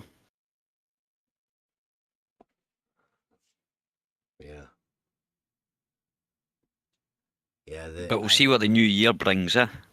Alan's a Nathan Oakley fan. He was part of the Oakley team. He used to go over there all the time. Alan and Nathan are good friends. Who's that, Alan? Who's that? Well, my name's Bennett. Alan. But who's that? Alan Bennett, the one that... yeah. Oh, right. Yeah, he's been... right. The guy that had the Yorkshire guy, the one that played the character of the Yorkshire guy. Alan Bennett, the poet. Yeah, exactly. He reckoned he was that writer that wrote, was it Boys from the Black Stuff? Yeah. Do you remember that programme? I think it was Alan Bennett. That's it. He claims to be him. No. That's who he pretended to be. Yeah, right. I never bought that. I never bought it myself. It's playing characters, isn't it? They all have their own characters. It's like Brenda. Yeah. Yeah, and Brenda Nathan with her and shoe. QE, and they've all got their characters. Oh, Nathan's definitely, as I explained to you, that's a character he is playing. He chose it. He told everybody that was in the wee group that we were that he's decided that's what he was going to do. That was the way he was going to continue with his channel. And I think it was about a year and a half. Go listen to his earlier stuff. You hardly hear him talk at the beginning. You know, he hardly ever talked. He chose not to do that, and I think he was just sick of them, like Jane Panda and all that, coming across there and swearing. And he was like, right, that's it, I'm changing. And Sleeping Warrior didn't want him to do that. He said there was a big conversation about it, and he was trying to convince Nathan not to go that way. And I just say, I go for it. Go for it. These guys are, and that's what he changed from one broadcast to the next. The next broadcast, he was that character that you see today, and that's about 6 years now. 6 years, yeah, that he's been like that. I think he was 2 years like normal, or about a year and a half just normal, just being playing the part of a moderator. You know, keeping things try to keep things under control. And he never talked. He didn't get involved in the conversations. And then he just changed, kind of thing. But he's definitely playing a character. Definitely. And I know that for a fact because that's what he said. But I don't think he's a shill. I don't think he's a shill or he's a plant or anything. I don't think. But then again, in this arena, who knows who anybody is really, you know?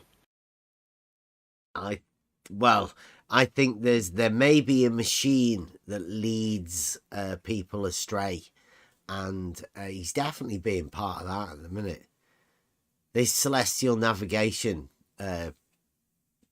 catastrophe that's going to occur very soon is entirely of their making. They made up the entire argument based around a fallacy. And for 2 years, they've danced around it as something else extra on top of their other stuff. And now, just recently, they've had 2 new additions to their thing, and it's all basically down to some simple geometric thing and a misunderstanding of that. There's some big shift coming. Everyone can see it already. Like you say, Nathan's changed. His entire character has changed just recently, massively. I don't ever listen. As I say, I think I've been there once, just listening in the last 2 years or something like that, and that was just only because you played that one with him shouting at Sarugaki or something like that the other night there. That was the first. I was like, Jesus Christ, man, that's brutal. It was like, what's the point of going across there actually? Because you won't get a conversation. They've got the little click there. That was what it was to show, I think. I think that's Nathan showed everyone. They're on their own now, right? They don't want new people coming in. No, exactly. If you're not willing to toe the line and just not ask questions, be complete yes men, then they don't want you over there. And you can hear it when they're talking, when the other guys, the lower, the gamma males, or I call them the zeta males, because that's the last letter of the alphabet. They're not even in the, you know what I mean? They're and you can tell they like curtail to him, and they as we say in English, you know, they brown nose, and they're brown noses, man. They've got their nose stuck that far up Mr. Oakley's bottom, and they're frightened. They're frightened to even, you know, they might start saying something a bit off, but the minute Nathan starts, they just backpedal, or that quantum eraser as well. You know, they back away, like the Arwins and who's it, the 10th Man, or Arwin and all that. apparently has said I'm mentally unstable. Arwin. Oh, there's a classic. That's a classic, man. There's the what is it? The pot calling the kettle black. I'm telling you, that guy is mentally unstable, and I'm not ashamed of saying that, and I don't care. He flung me off. I went on one time on his channel, and I was talking about something. He just started screaming, and he kicked me off. After about 5 minutes, I was like, "All right, okay, fair enough." But he can't. It's like that cognitive dissonance. He's the worst for that cognitive dissonance. If you disagree with it, he just goes ballistic, kind of thing, you know. He's in it for the money, you see. He's in it for the money. He's been complaining about it, like when he started. There was only reason he started that channel up in the first place is because he's seen Nathan getting donations. You know, so he started up himself, and he used to come on after Nathan. That was like your afternoon matinee. You had Nathan, we were and here then when he set it up. Oh, right, okay. The formulation of the Black Swan, all of those guys were over here. Not apart from Nathan. Nathan didn't come over at the beginning, but QE, Sleeping Warrior, Ranty, Arwin. They all came over. Yeah. I think I was a bit of a while. I think I just stumbled across you chatting one time, Bev. And I think you must have been in it for maybe a year now or something. You'd been in it for a wee bit of time before I sort of stumbled across you.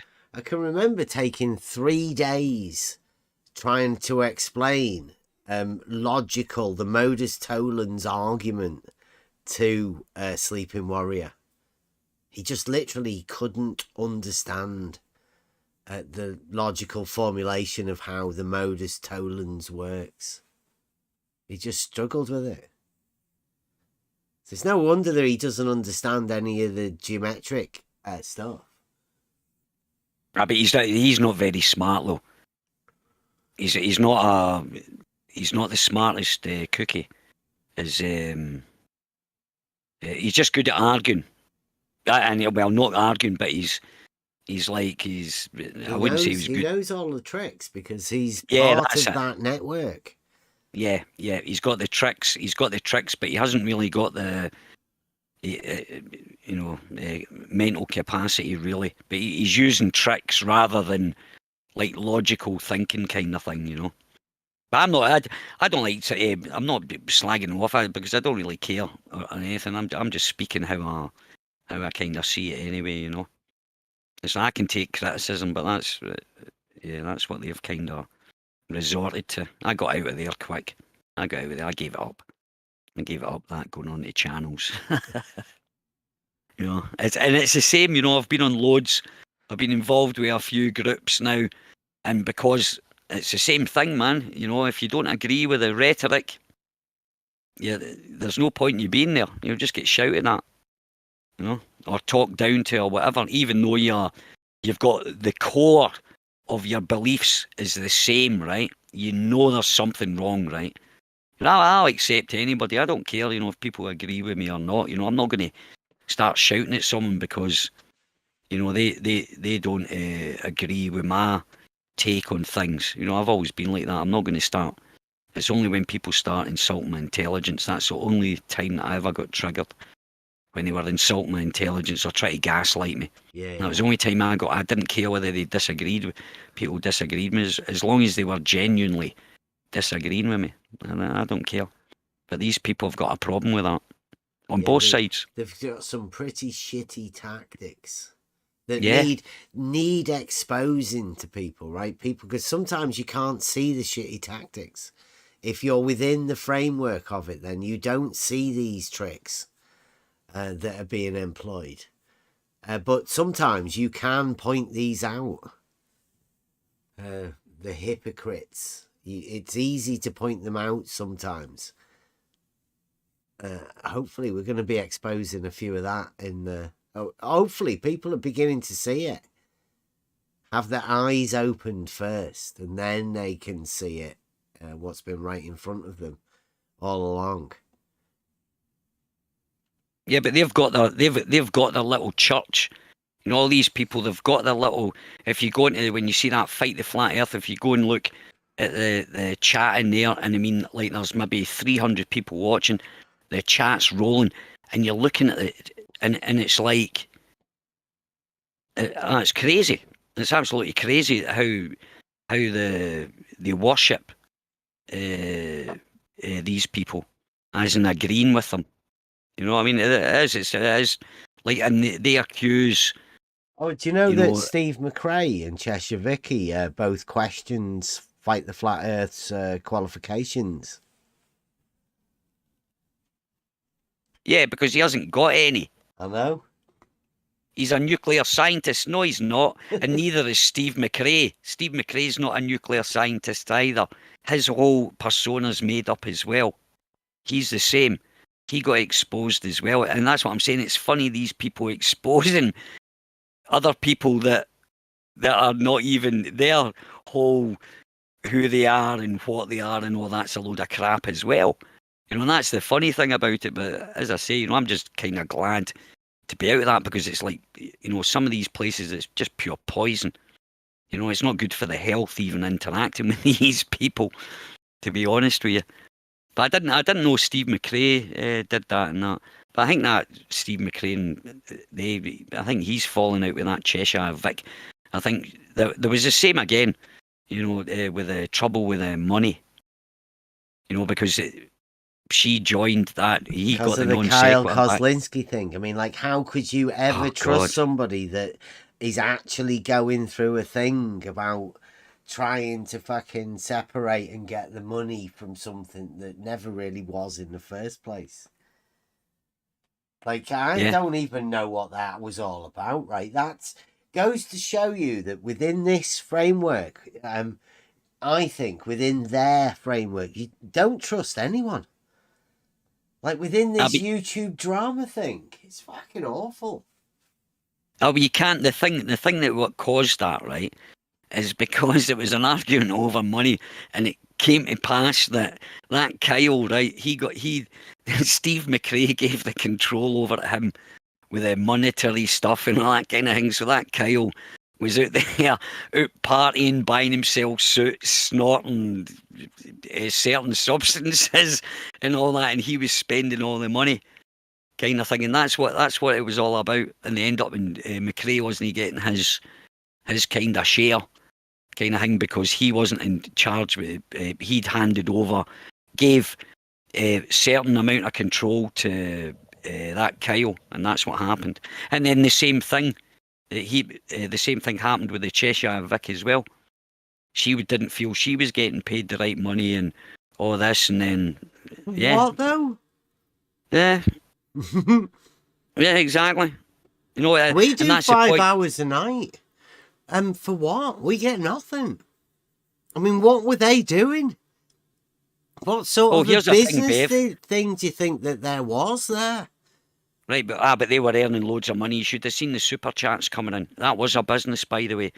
That was actually a very interesting channel. Like a money laundering thing. Oh, right? God, man. Yeah. And they were getting funded.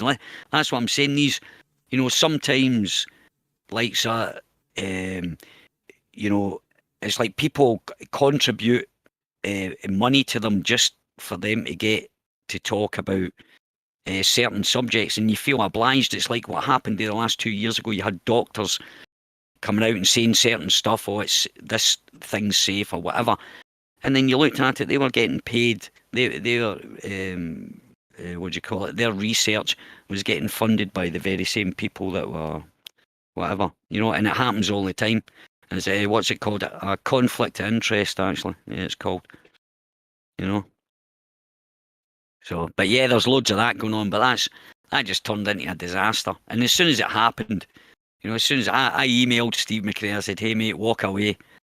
And it's like 2 years it took. And that's all it was, you know. And they basically ruined the channel. Okay, it was a good channel. It was a good debate channel, Bev, actually. It was quite an interesting little channel. Yeah, the Non Sequitur show. Well, that's where I went to go and talk with Red's Rhetoric. Oh yeah, right, It's then. starting Yeah. again, isn't it? And I thought, oh well. I thought, well, it'd be a good idea for me to go over there and explain the realizing Euclid test. They seem like the guys that'd want to hear about it. Apparently not. They just wanted to misrepresent again, a bit like another guy that wanted to misrepresent what we said in order to not have the conversation like we were talking about. It's almost as if we have a proof of something that nobody wants to hear. In an arena where people have been asking for proof forever, show me your proof. And we actually come up with a proof and nobody wants to hear it. What's up with that? Yeah, well, that's when you start putting two and two together, Bev, and you think, all right, something's going on. I mean, it's like, and that's what I said. That's why I just got frustrated with it all, and I gave it up. I said, fuck, nobody here's looking for the fucking truth. They're only looking for their own to, what do you call it? To further their own cause. That's it. Yeah, exactly. Yeah, exactly. And that's it. So nobody really wants to know. And the thing is, when you go into these channels there, that they're immediately judging you, and they treat you. You can tell just by the way they treat you that they're judging you. You know, the way that like the pre-show, like when I went on to that, when I had a couple of debates on that, the non sequitur show, and it sort of, both of the times you go in there before the broadcast starts and you have a wee chat, kind of thing, And I was like, yeah, exactly. So, but it's still good. It's still good to still see people, still see people to go over to these channels and listen to them, like yourself. When you go, I like listening, or if SE goes across, or well, I like listening because it just exposes, it just enforces my opinion, my opinion that it is. These people don't want to know the truth, like you said. So, well, like I'm like next year, 2023, will be a year where I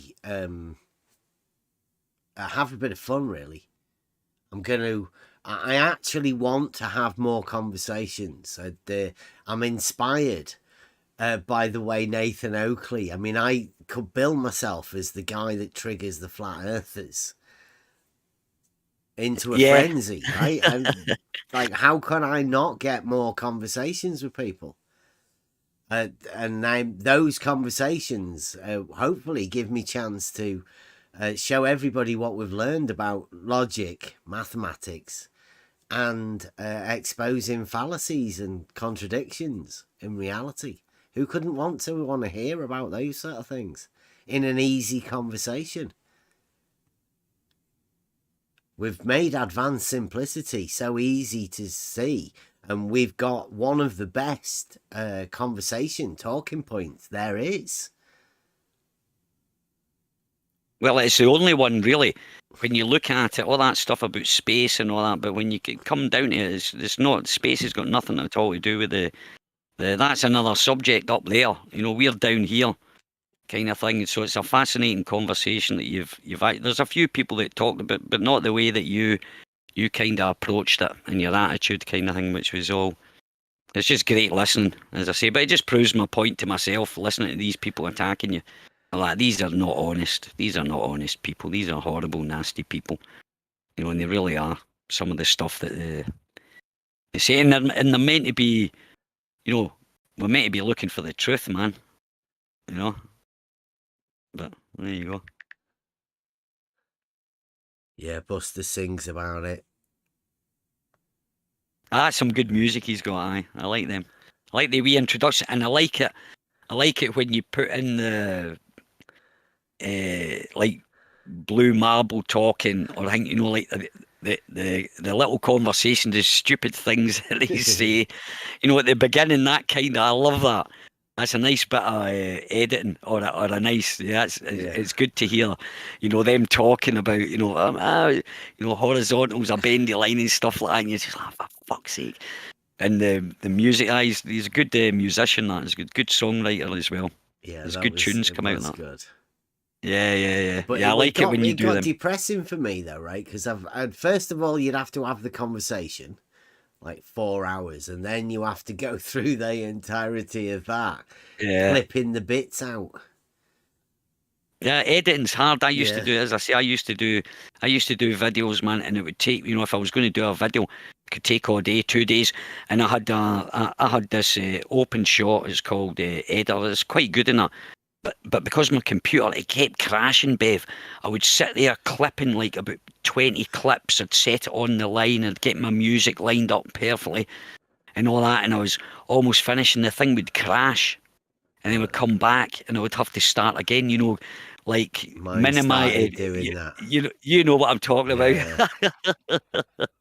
Yeah, I've had to get a new video editor. So if there is anybody out there that can recommend a good video editor, one like VideoPad, but OpenShot's good. OpenShot's actually good. It was just my computer. I ran Linux. I'm on Windows now, but I used to run Linux because I like to have control. I like typing in to open up. To go to commands, give it commands to open up different programs and stuff. I just enjoyed that part of it. But on Linux, that OpenShot, it kind of kept crashing because it was like it's open source. But on I've just downloaded it again because I'm going to start making videos again. But I just downloaded it again. But that's a good one. You can do loads with that. There's loads of little features, and it's quite intuitive, if you know what I mean. It's quite a good intuitive. It's called OpenShot Video Editor, and it was just my computer couldn't handle all the bugs, and I didn't have enough memory for it, so that's why it kept just halfway through. It just shut down, man. We sat there for 2 hours, 3 hours editing, and then suddenly, bump, shut down, and it never saved the files or anything, But that's a good one, Bev. You can give that one a shot. OpenShot is called. It's not a bad one. I'm having a look now. I'll have a look at that. And it's as I say, it's quite intuitive, and it's free. Yeah. And it's open source. And that's the thing, when you get open source, right? When you get open source, people will come in and they'll improve it. If there's bugs, free.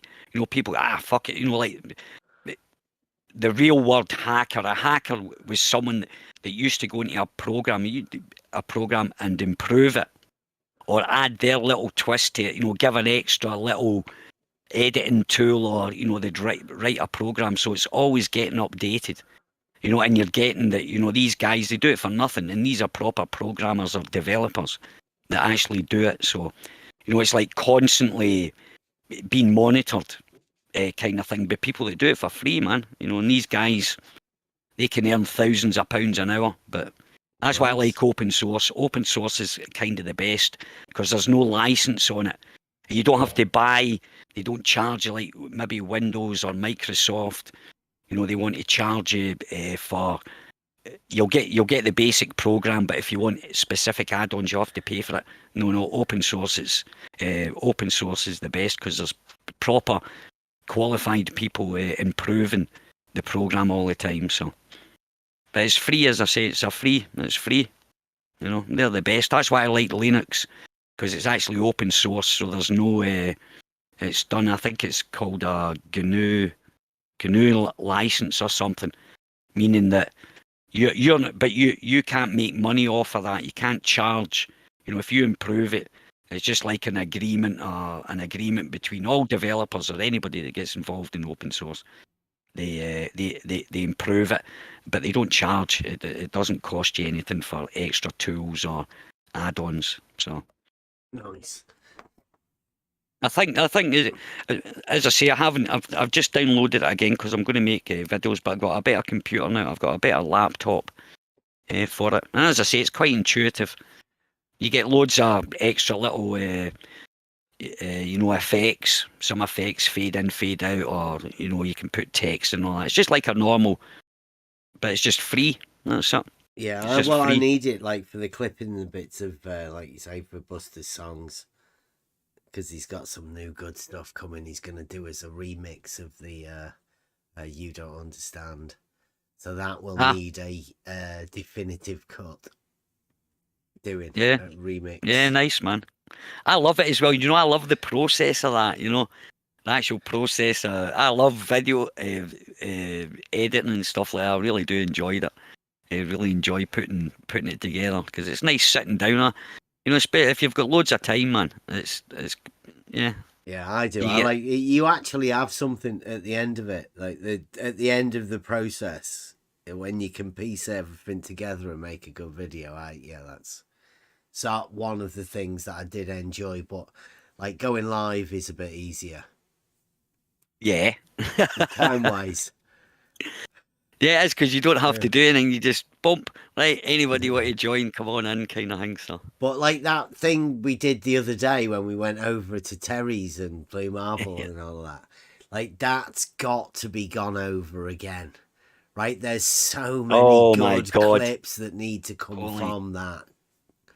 So that needs to be gone over, yeah. Yeah, and that's it. That's the problem when you've got things that go on for about 4 hours. You've got to go through it again. Yeah, but I mean, like now with the transcript on the YouTube, that's quite easy to do. Oh, they got what's that? What's that with the transcript? What's that? You can just put in through YouTube about add in the transcript. Then you can see what people are saying, and then you can use the the search part within the transcript to find any statements that were said, and you can go directly to those parts of the video. Oh, okay. I'll show you how to do that. I do that because that's yeah, because that's exactly. It's a useful tool to be able to use, to find within videos certain parts that you're after. Yeah, because I've decided, because I'm in Scotland at the moment. My dad, he's not doing too well, so I've sort of just come across from Denmark, so I'll be here for a couple of months, and I can't really leave the house because he's like confined. Well, he's kind of confined to his bed, kind of thing. So I'm like that, right?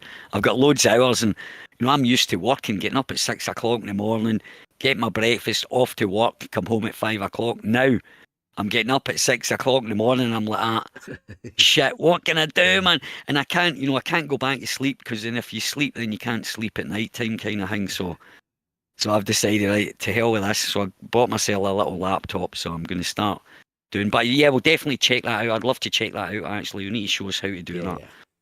Yeah. I'll go back to making little videos and that because it's fun. As I say, it's quite fun sitting down there and the end product's brilliant, and it's, and if you get good feedback on it as well, that's the bonus. But it's the fact that you can sit there and we've got some good music stuff coming up. That's good, yeah. But as I say, I like it when you put the clips in. That was brilliant. Just having that little comedy. You've got the music, and then you've got these guys saying the most dumbest things. Yeah. Yeah, Buster made those ones specifically, so he didn't sing in them. There were just the little choruses, just so. Aye, yeah. Specifically. Oh, did he do that on purpose? Aye. Yeah. So we could put those clips in there. Yeah, that was planned completely. Oh, right. Yeah, that's yeah. Yeah, I like a bit of music, and always.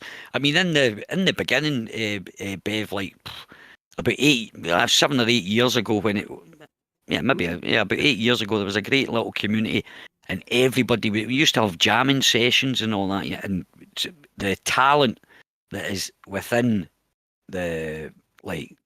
shall we say, the flat earth community, we had our arguments, but it was more consolidated. It was quite a hardcore little bunch of people. And we're meeting up and great talks and just playing music together and kind of stuff like that. And some very talented and intelligent people in this arena. on sort of the logical side of it, not the, you know, the deniers of logic or whatever. Mm-hmm. But as I say, that dynamic changed when they kind of split up into the wee subsections of, you know, like the Nathan Oakleys and stuff like that, and all the other ones. It kind of sort of got There was the fragmented. ranty split. The ranty split, yeah. Always seemed a little bit strange. That was one thing that I couldn't really get to grips with, especially after all the videos that he did and all the, you know, and he was really good at defending. He did do his research, and that's what I'm saying. I could never. I've thought, you know, the art of debating is when you can debate both sides of an argument. You know, when you go into a debating club, the first thing that you do, if you want to learn, you know, your rhetoric and stuff like that. If I was an atheist, I would have to argue for God, and the other guy that was the God believer would have to argue as an atheist. And I couldn't do that. Sort of like defending like the globe model, even though that I know it inside out. I still could. I'd feel weird. I can't do it. I can't. I simply can't, because I know all the arguments against it. So I haven't got the ability of doing that. So you know, that kind of thing. That toady. Actually, a quick story here. That toady, right? He actually let slip one time. It actually traumatized him. He went to like a kind of private-ish school, and he went into the debate club. He actually did that debating the rhetoric kind of thing, and it said it fucked him up. It said it messed with his brain, because then he didn't know what to believe. And he said that was the problem, because he could argue both sides. It's like it puts you in a place, you know, that for him anyway. Contradictory, he said, right? Yeah. And that's what he said. It's kind of, but as a child, you know, he done it at like 14, 15-year-old kind of thing, and he even said that it kind of messed him up. And now when you hear his logic, you're like, it's non-existent, man. It's like dishonest. Well, yeah. Once you there's this we've been watching, and what we've had our eyes open to is the Brenda character, right? Now, the Brenda character is a diletheist. Brenda taught us about diletheism. It never occurred to me that there were people that have the ability to do that sort of thing. That is, we talked at the beginning, Logic Night, the law of non-contradiction. You cannot have a contradiction in reality. It doesn't allow, it's not allowed within logic, it's not allowed within mathematics. Now, Brenda taught us that there are people that can have that. You can have allowable contradictions in reality. You can allow yourself to have these allowable contradictions. And that literally breaks the mind. If you have the ability to do that, then your mind is broken. You've had an exploded logical system allowed within your own mind. Yeah, well, that's exactly what he said. And that was a few years ago, but he said that, and that kind of stuck with me. Kind of thing, but he sort of explained it, and even as a child. But that Brenda, see, the thing is, I don't know so much. I don't know if you go over to James, but the people that you interact there, they've been in this, not this arena we're in now, the Flat Earth, but they actually broke their teeth on. They're all atheists, right? Yeah. And so they've spent the last, the 20 years. These people have been going on YouTube. And so they're well up to speed, and that was where we kind of dipped. Dipped out. So we were trying to catch up, because most of the people in this, we never got taught, you know, rhetoric and debating and all that kind of stuff. So we were kind of playing catch up. But these guys were just, as I say, like Curved Water, all these ones, Steve McRae and all, Red Rhetoric and all that. They've all been running about denying God, or being in the atheist community for years. And then they got bored with that, and suddenly they turned up into this debate here. They all literally, it was like a full-on assault. Like, all these people came in. There was a great one. It was called Earth Discussions. Yeah, Earth Discussions. And it was literally, you went in there, Bev, and if you think Terry and all that was bad, it was crazy, man. I'm telling you, it was like the Wild West in there, but it was great fun. I used to love going in there because, and some of but they've deleted all the videos, which was a shame, because we used to go in, and eventually you could tell we were getting stronger and stronger. We were, looking up things like Socratic method and learning all about these learning what do you call it, fallacies and all that. I didn't even know what a fucking fallacy was when I first started. Or I didn't know about the Socratic method, The Euclid. Yeah, Euclid and all these things. We were like noobs. We were like children, man, sort of learning all this stuff. And I like to read like yourself, obviously. You like to do a little bit of research, and you kind of pick it up kind of quick, you know what I mean? So, but it was like a hard journey getting through that. But yeah, these people are professionals, and more than likely there is people that get paid. They get paid to kind of do this, to upset or to stop the conversation, kind of thing. I noticed there, if you go and look at SE's. What YouTube started doing, if you have a little, like, go look at SE's video, go look at it, right underneath it, it's got wiki, and it's got flat earth, and it sends you to a page like they did with if you talk about that thing that we're not allowed to talk about, if you talk about this like on Facebook, they'll have that warning underneath the fact checkers, they're called. On SE, he got one of them on that one. He was taught that he hanged about Nathan Oakley there. Yeah. I stuck a screenshot there. I was like, oh God, man, and I don't think it's even anything to do with what was it? I was laughing exactly. about it. That was the first tag I've ever got like that. Yeah, I know. Yeah, but they've just started doing that. No. We used to get it. And we found it's because the people in the chat start mentioning, and the more that occurs, then they get your tag. So any of the comments that you hit, if people start commenting about that, which they inevitably will, anybody chances that whenever they start commenting about things or discussing it, if that's where the discussion goes, then that's why you get hit with that tag. Right. That's why we don't anymore, because we just don't talk about it.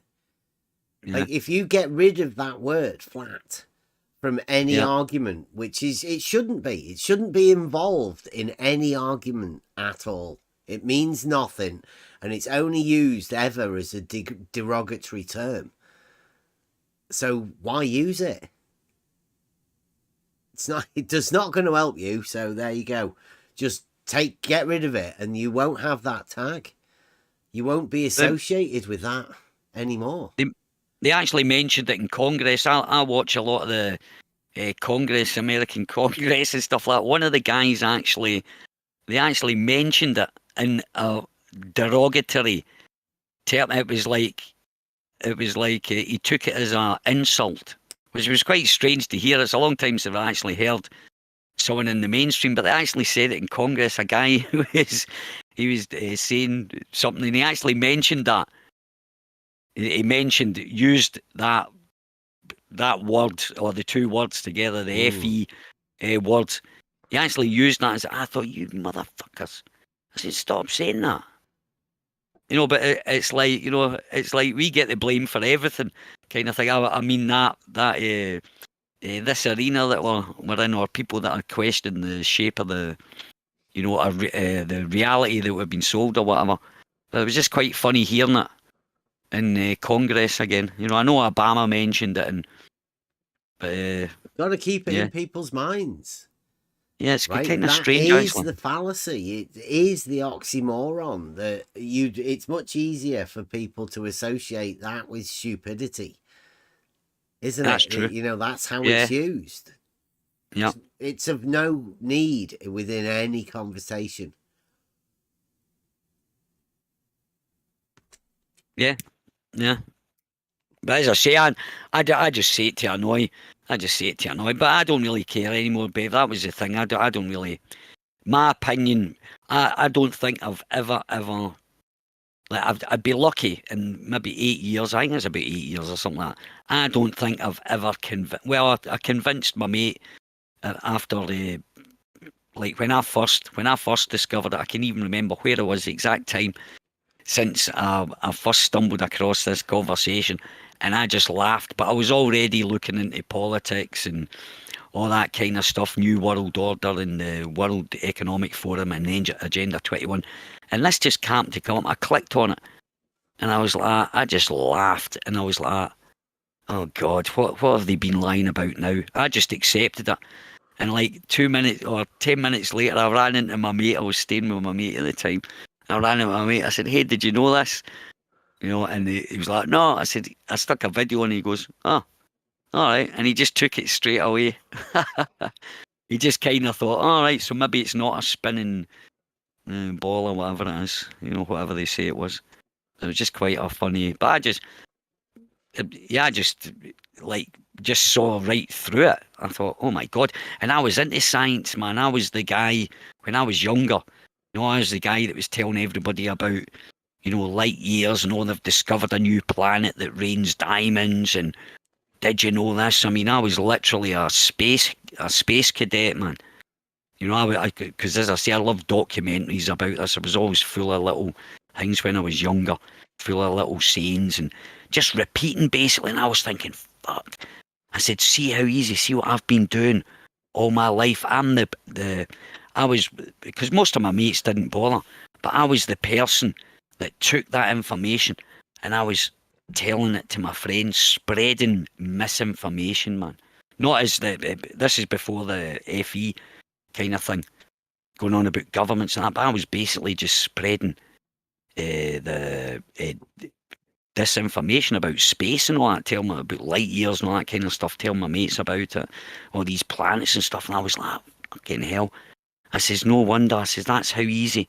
It just needs people like me, or because there's millions of people that are like nerds about, you know, certain subjects or whatever, space, planets, you know, all that kind of stuff. And I was actually part of that, propagating the lie of reality kind of thing, you know. I was like, geez, man, I just sort of woke up to that. And it's quite strange. And it didn't really bother me, but the fact was like, geez, that's how they do it.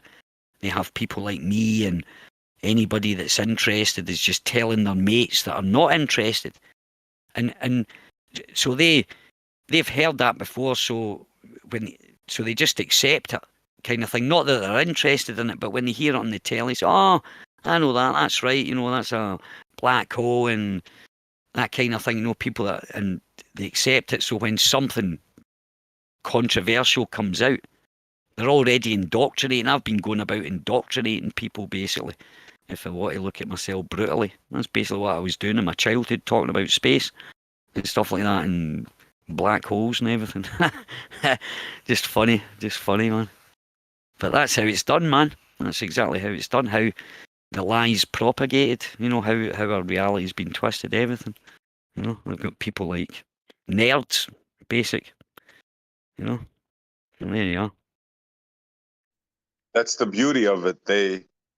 What they realized is that if they give him the right amount of science, let's call it, it's not even that anymore, and the full amount of and the right amount of fantasy, right? You get the NASA fanboys, the Star Trek boys, right? And not only do they believe it, but like you said, they get Stockholmed, so they end up propagating. They end up fighting for the master's lie, the master's story.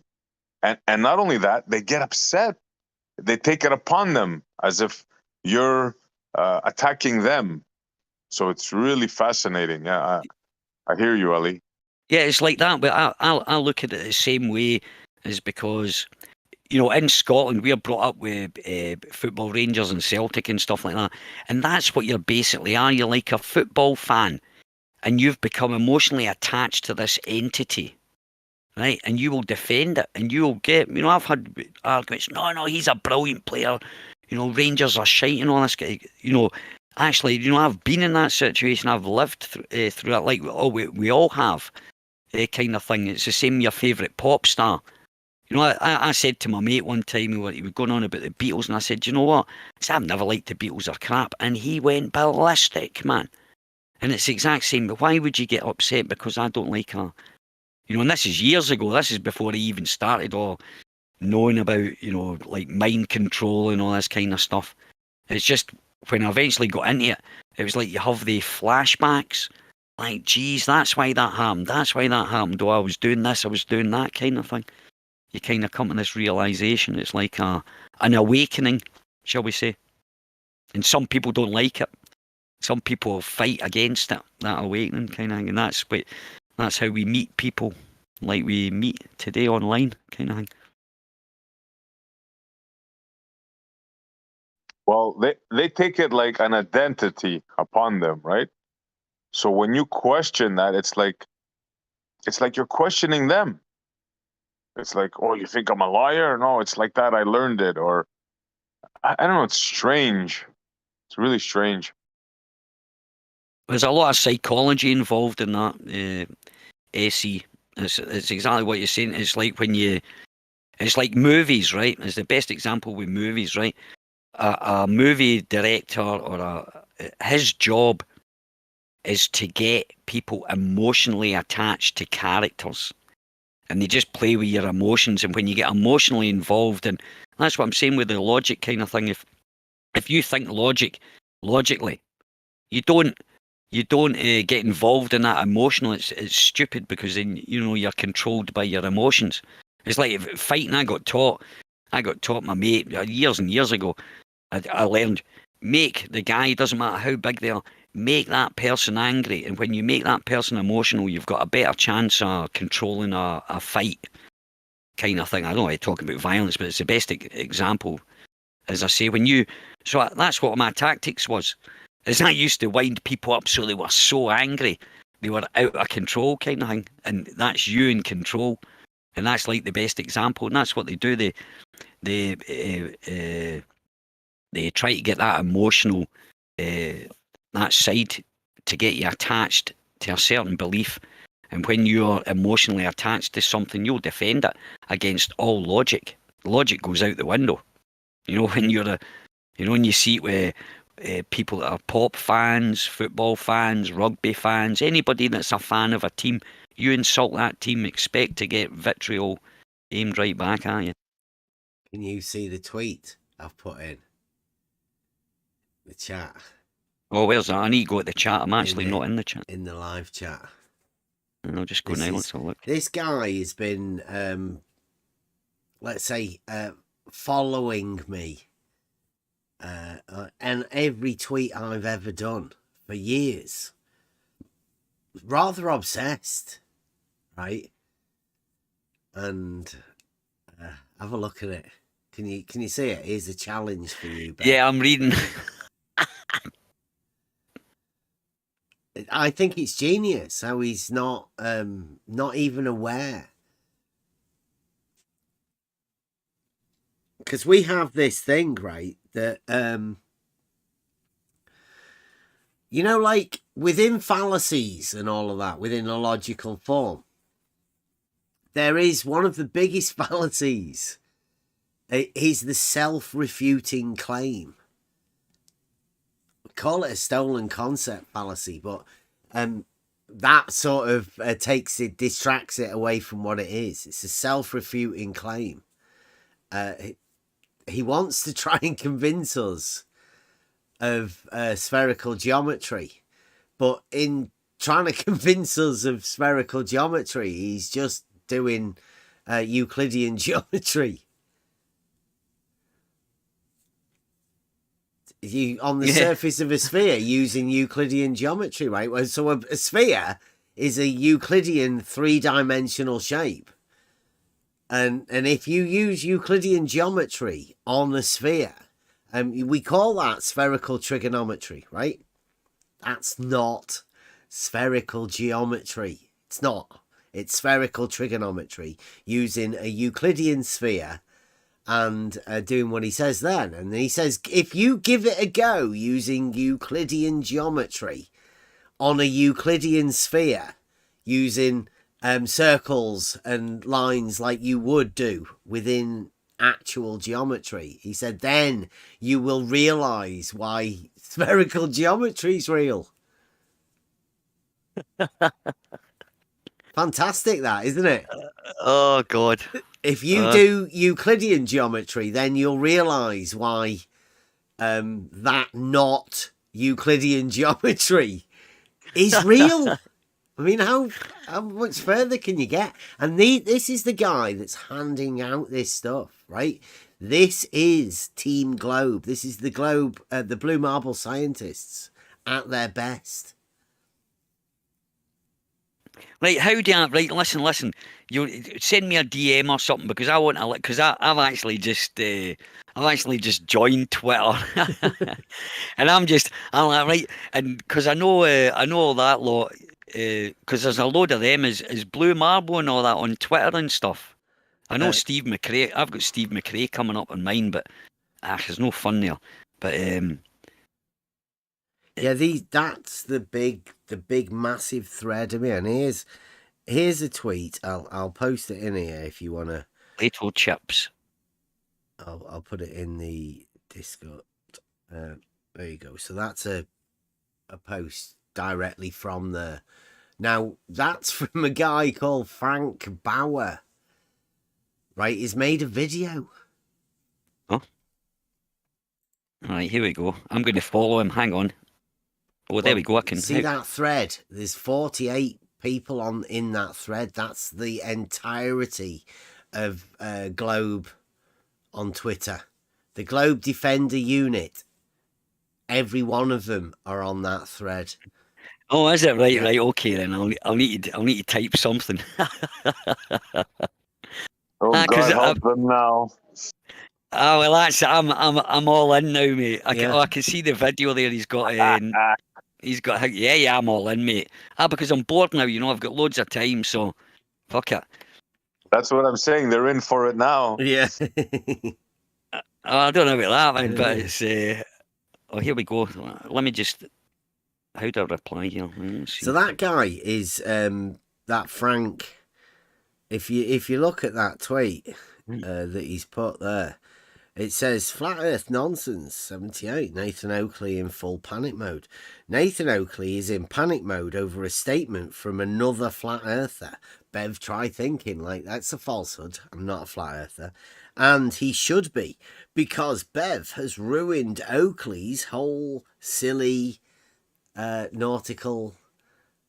Well, I haven't. I just made a statement about an angle.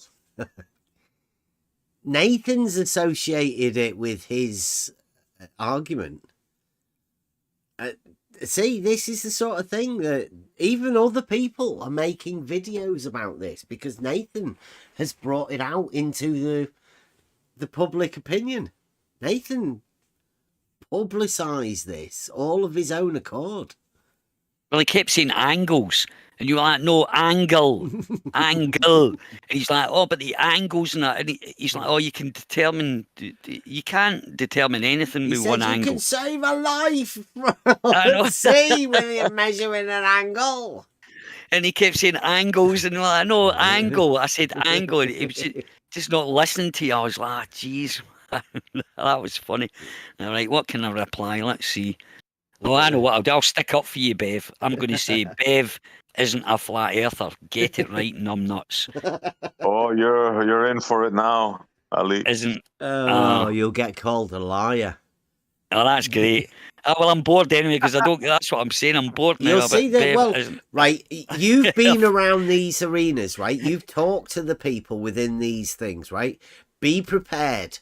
The Twitter fanatics are That's gonna be way great. more delusional than you could ever imagine.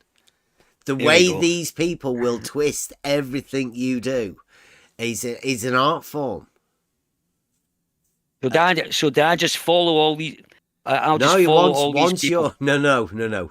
Once you're on that thread, and every reply gets highlighted to you, you're in it. Once you're in, you're in. You don't need to All right, follow okay. him or anything. All right, good stuff. I'm on there, obviously. Oh, where are you? I'll need to look. Oh yeah, there you are. They keep commenting towards me, so you just reply back to them. I mean, I go on that thread there on Twitter. I go back. I'm going to follow you as well, actually. 5, 6 years on that particular thread. I'm probably one of the oldest members All right. within that thread. Well, I've just followed you, so now I know I can keep up to date. There's Robert Baker. Yeah, there'll be some familiar names on there.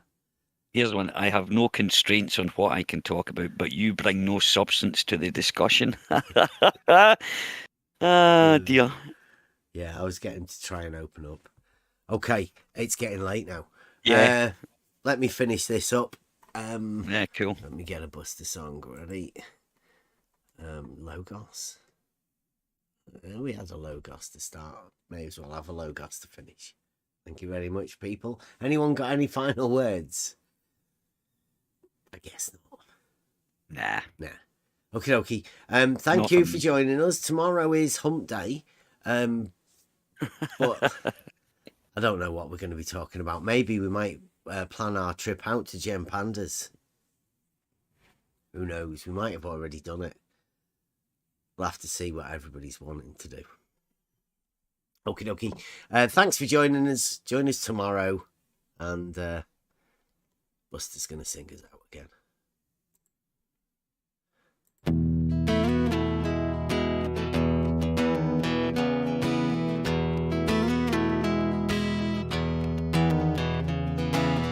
It's the echo in your brain. You know you can't sustain the misconceptions in your mind. One day you'll see for sure what all of this was for. Then you can leave it all behind.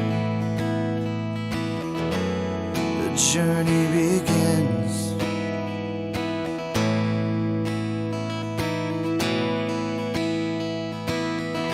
I am the one, yeah, that will show the proof.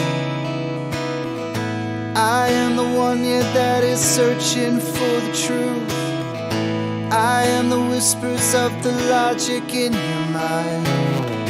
I am an agent of the Logos.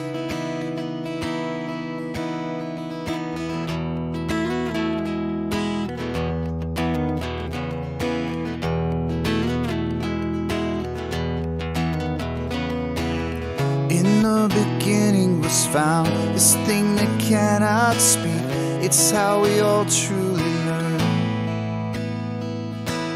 It's only ever attained when one lets go of fear. So don't let wisdom pass you by. The journey begins.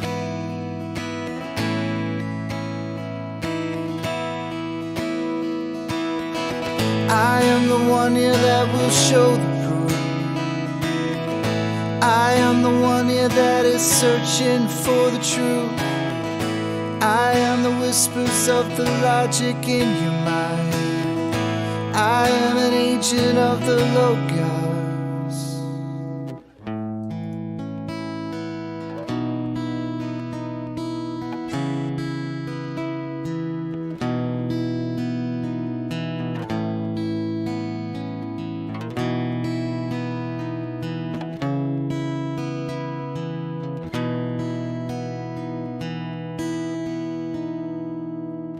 It was there all along. How could I never have seen? this thing that's danced all around. It wasn't until I left behind the things I believed that I could see things so clear.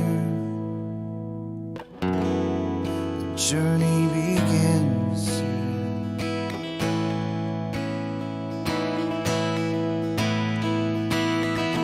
Become the one here that will show the proof. Become the one here that is searching for the truth. Become the whispers of the logic in their minds. Become an agent of the Logos.